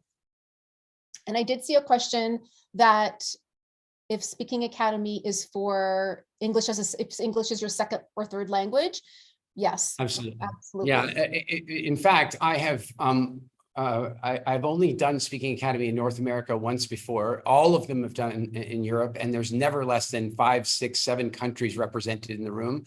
And by the way, you can do the various practice sessions in whatever language you want, because some of the sessions that we're doing aren't so much about the words you're using, but how you're using them. So we've had people speaking just about every language you could imagine in there. Obviously, if you have if you can understand me well enough to follow the instructions in English, that's helpful. But you can definitely be an English as a second or third language person, no problem at all. Now, your investment for Mindvalley members only is $9,997. And this is for Mindvalley members only for Speaking Academy, for the One Talk workshop, and for the Speaker Nation membership. I did have someone ask how many people are in the room. There's only 20 spots available for Mindvalley members. This is an exclusive price, and we want to ensure that you have something special, something available for you as Mindvalley members. And so the price has been reduced from $15,000 to $9,997. I want to add something about that too, relative to this, is that tickets actually go on sale for this event on April 15th. They're not available yet. You can't go to Speaker Nation and get tickets to this. When Vishen asked me to come and do this workshop, and he asked me to open up some tickets for Mindvalley particularly, we haggled and we negotiated, and he pushed and he twisted.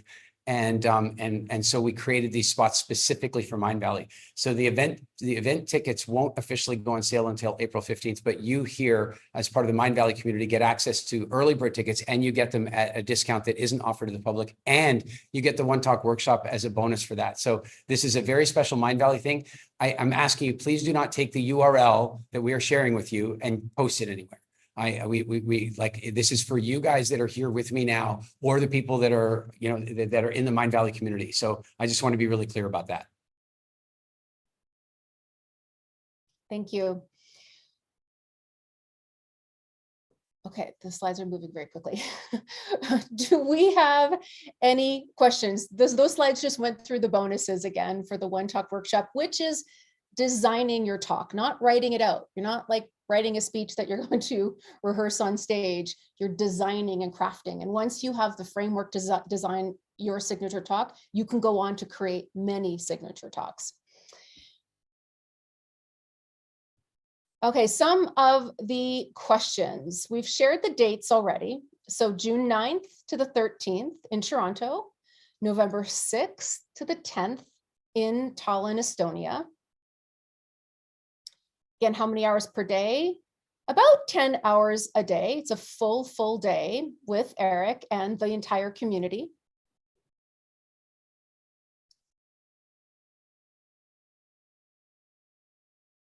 Let me just skip that slide.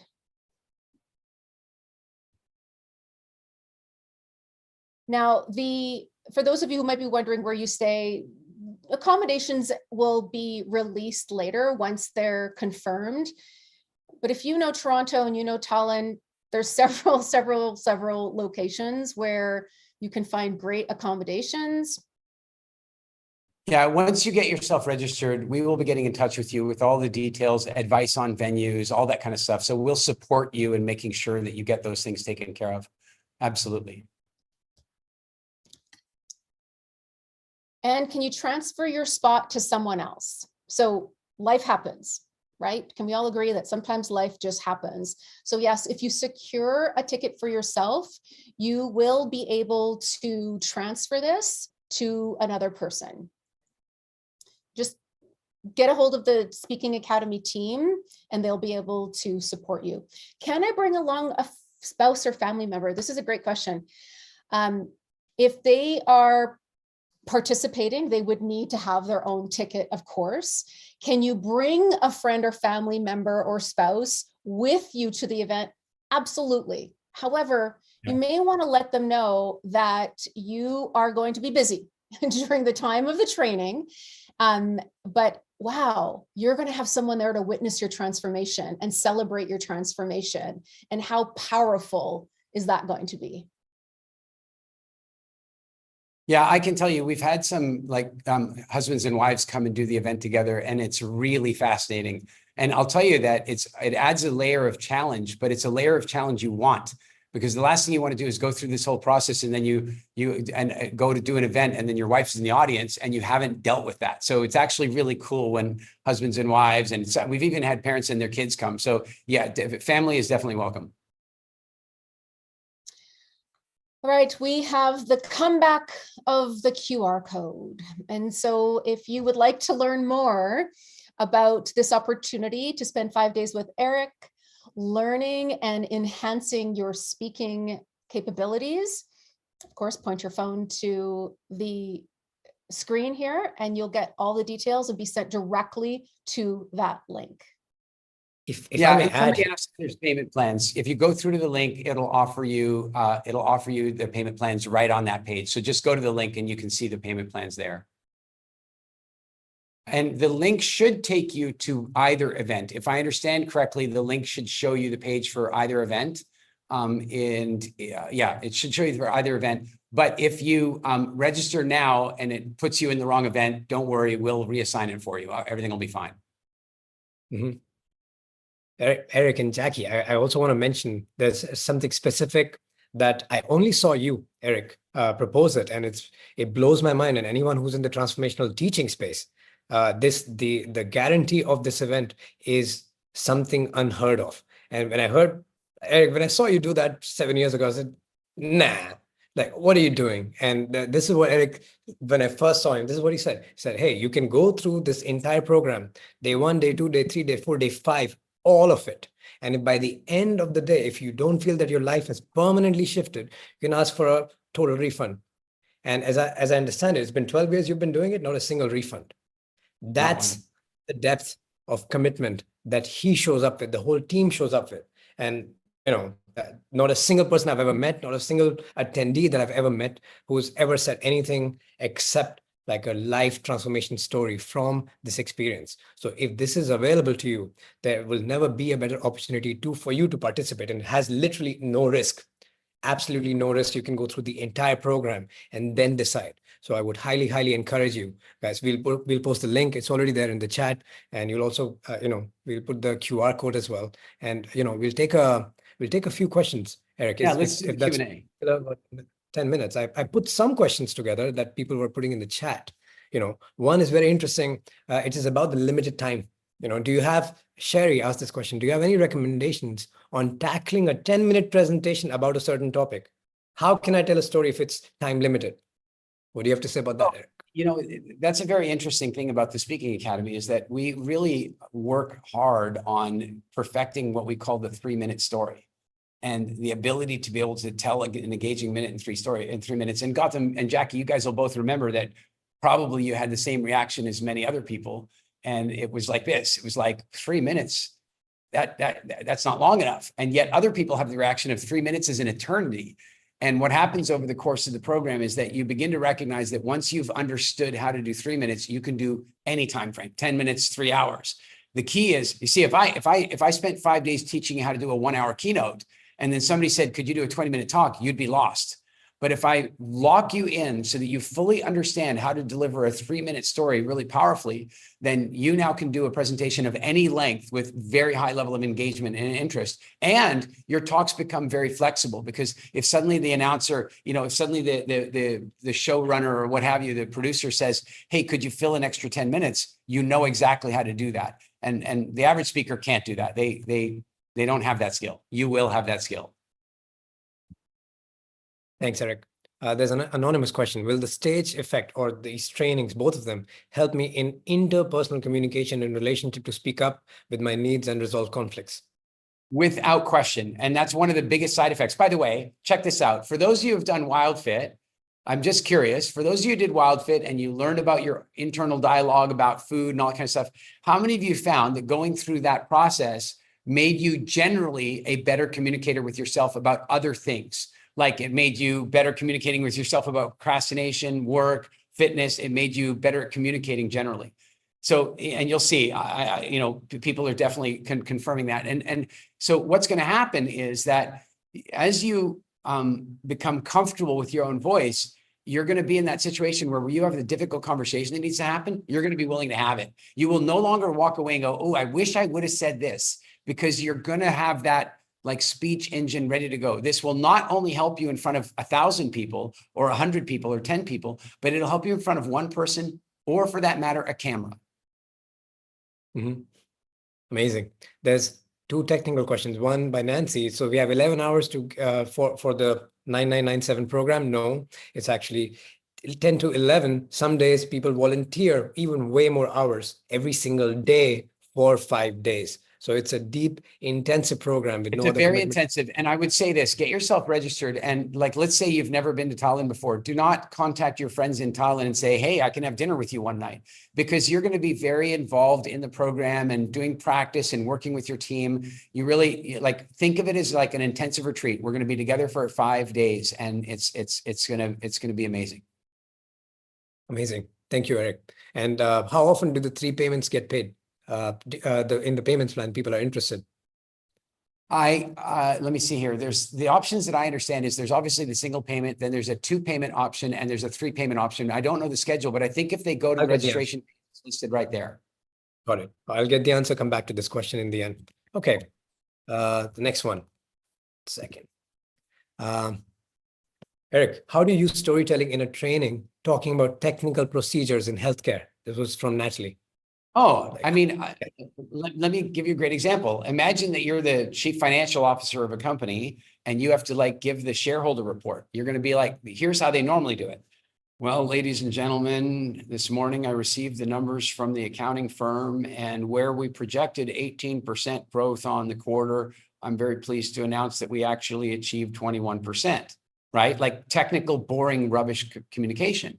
But what if I deliver it just a little bit differently? I go, so this morning I got up and I went down to the hotel breakfast, and I was sitting there wondering, I knew I was getting the numbers in, and I knew I was going to have to present it to you guys today. And I was wondering, I was thinking back at the last quarterly meeting, we projected 18% growth. And frankly, I thought that was a bit bullish. I thought that was a little optimistic, but anyway, I finished up my breakfast, went up to my room, and the envelope was there.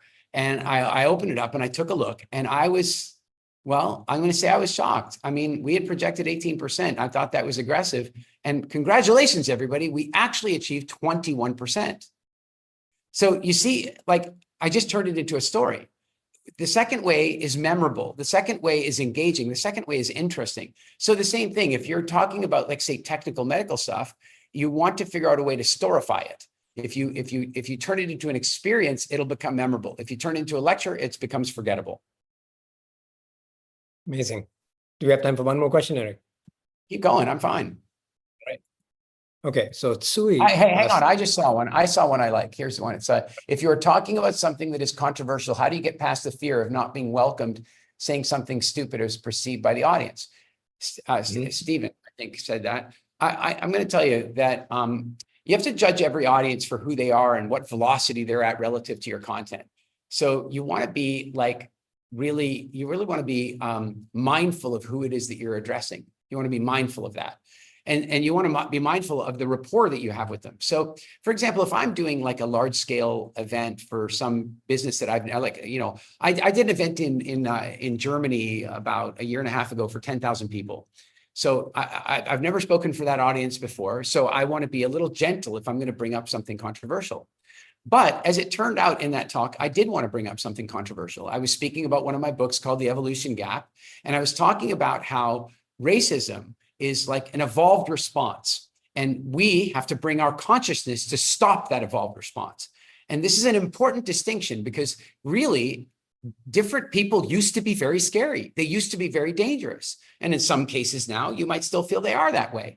But what was interesting about the way I brought the topic up is I didn't bring it up like I am pro or against. I just brought it up from a scientific perspective. And by the way, I got a spontaneous applause from 10,000 people in the middle of my talk for the way I presented it.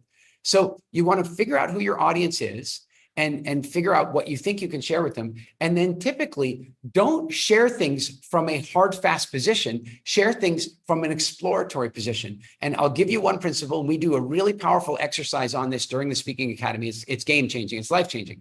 But here is the basic principle.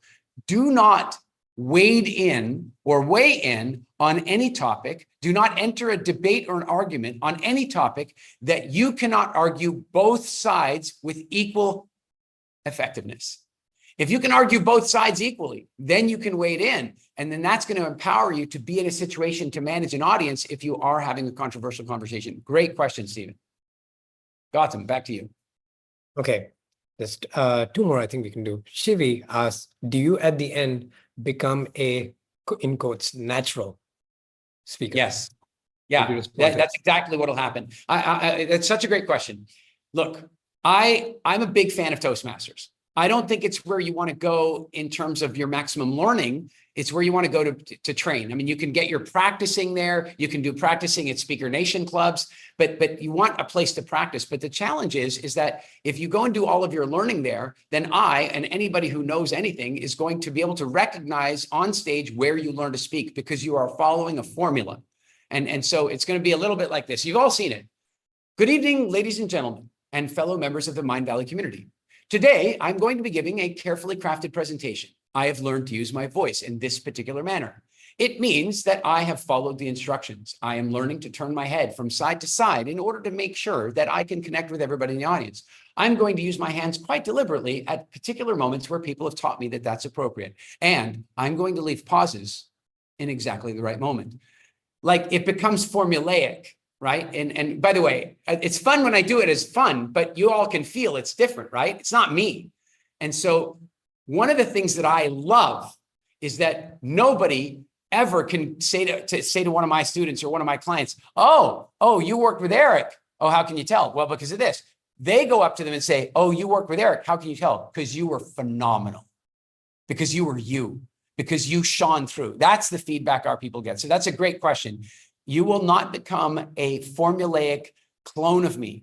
You will be unleashed and you will become the authentic, charismatic version of you that needs to be heard.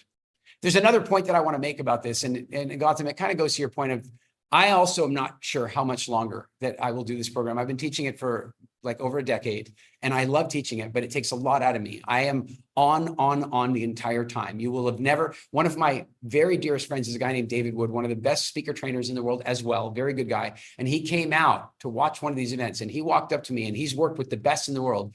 And he walked up to me and he said, Eric, I have literally never seen anybody work that hard for their audience, give that much love and attention to them. And so I want you to know that the reason that I might not do it for that much longer is that the truth of the matter is that, 40 or 50 people events for an entire week of my life when there are other people asking me to do 1,000-person events. But this event cannot be done this way. This event cannot be done for 1,000 people as a rah-rah session. This event means that I need to be with you. I need to get to know you. You need to get to know me. And we need to work in an intimate environment. And that's why this event is so limited and so unique and so powerful. Eric, yeah, it's, when I think about you doing these trainings, and when you say it, it takes all out of you. I've seen it over and over again. You're like and the reason why this can't be done over like 40 people is because you're not a teacher there. You're like a shaman for them. You're creating We're like, that's what you're doing. The people are having like ceremonies. Literally, what happened in ceremonies? People breaking down, crying spontaneously, it's laughing true. spontaneously, running out of joy spontaneously, and never returning back. And so there's so much time, attention, and energy it takes out of you. So it's really very, very special. Yeah, I cannot. I get goosebumps just where you were describing how much it takes out of you. It's really true. Can we take Well, one I'm last putting question? it into them, so it's good. I just saw a question here from let's see here. From Miriam says, can you do it in the USA? I have great news for you. In 1812, America tried to invade Canada at Detroit, and they were trying to take Canada, and it didn't work out. But as a consequence of all that stuff, the 49th parallel separates our two countries, and we're doing the event in Toronto, which is actually below the 49th parallel. So it's more or less in the United States. It's basically like in Detroit. So you can just come to Toronto. It'll be perfect. Great. Okay, Eric, one last question. If you're talking about something highly sensitive like overcoming childhood abuse as an adult, which people don't often like to talk about, how do you connect with the audience? How do you connect with them to allow them to feel their vulnerability?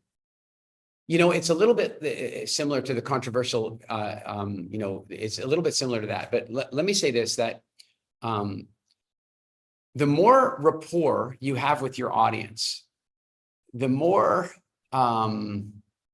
connection you have with the audience, the more permission you have to do the deep conversations.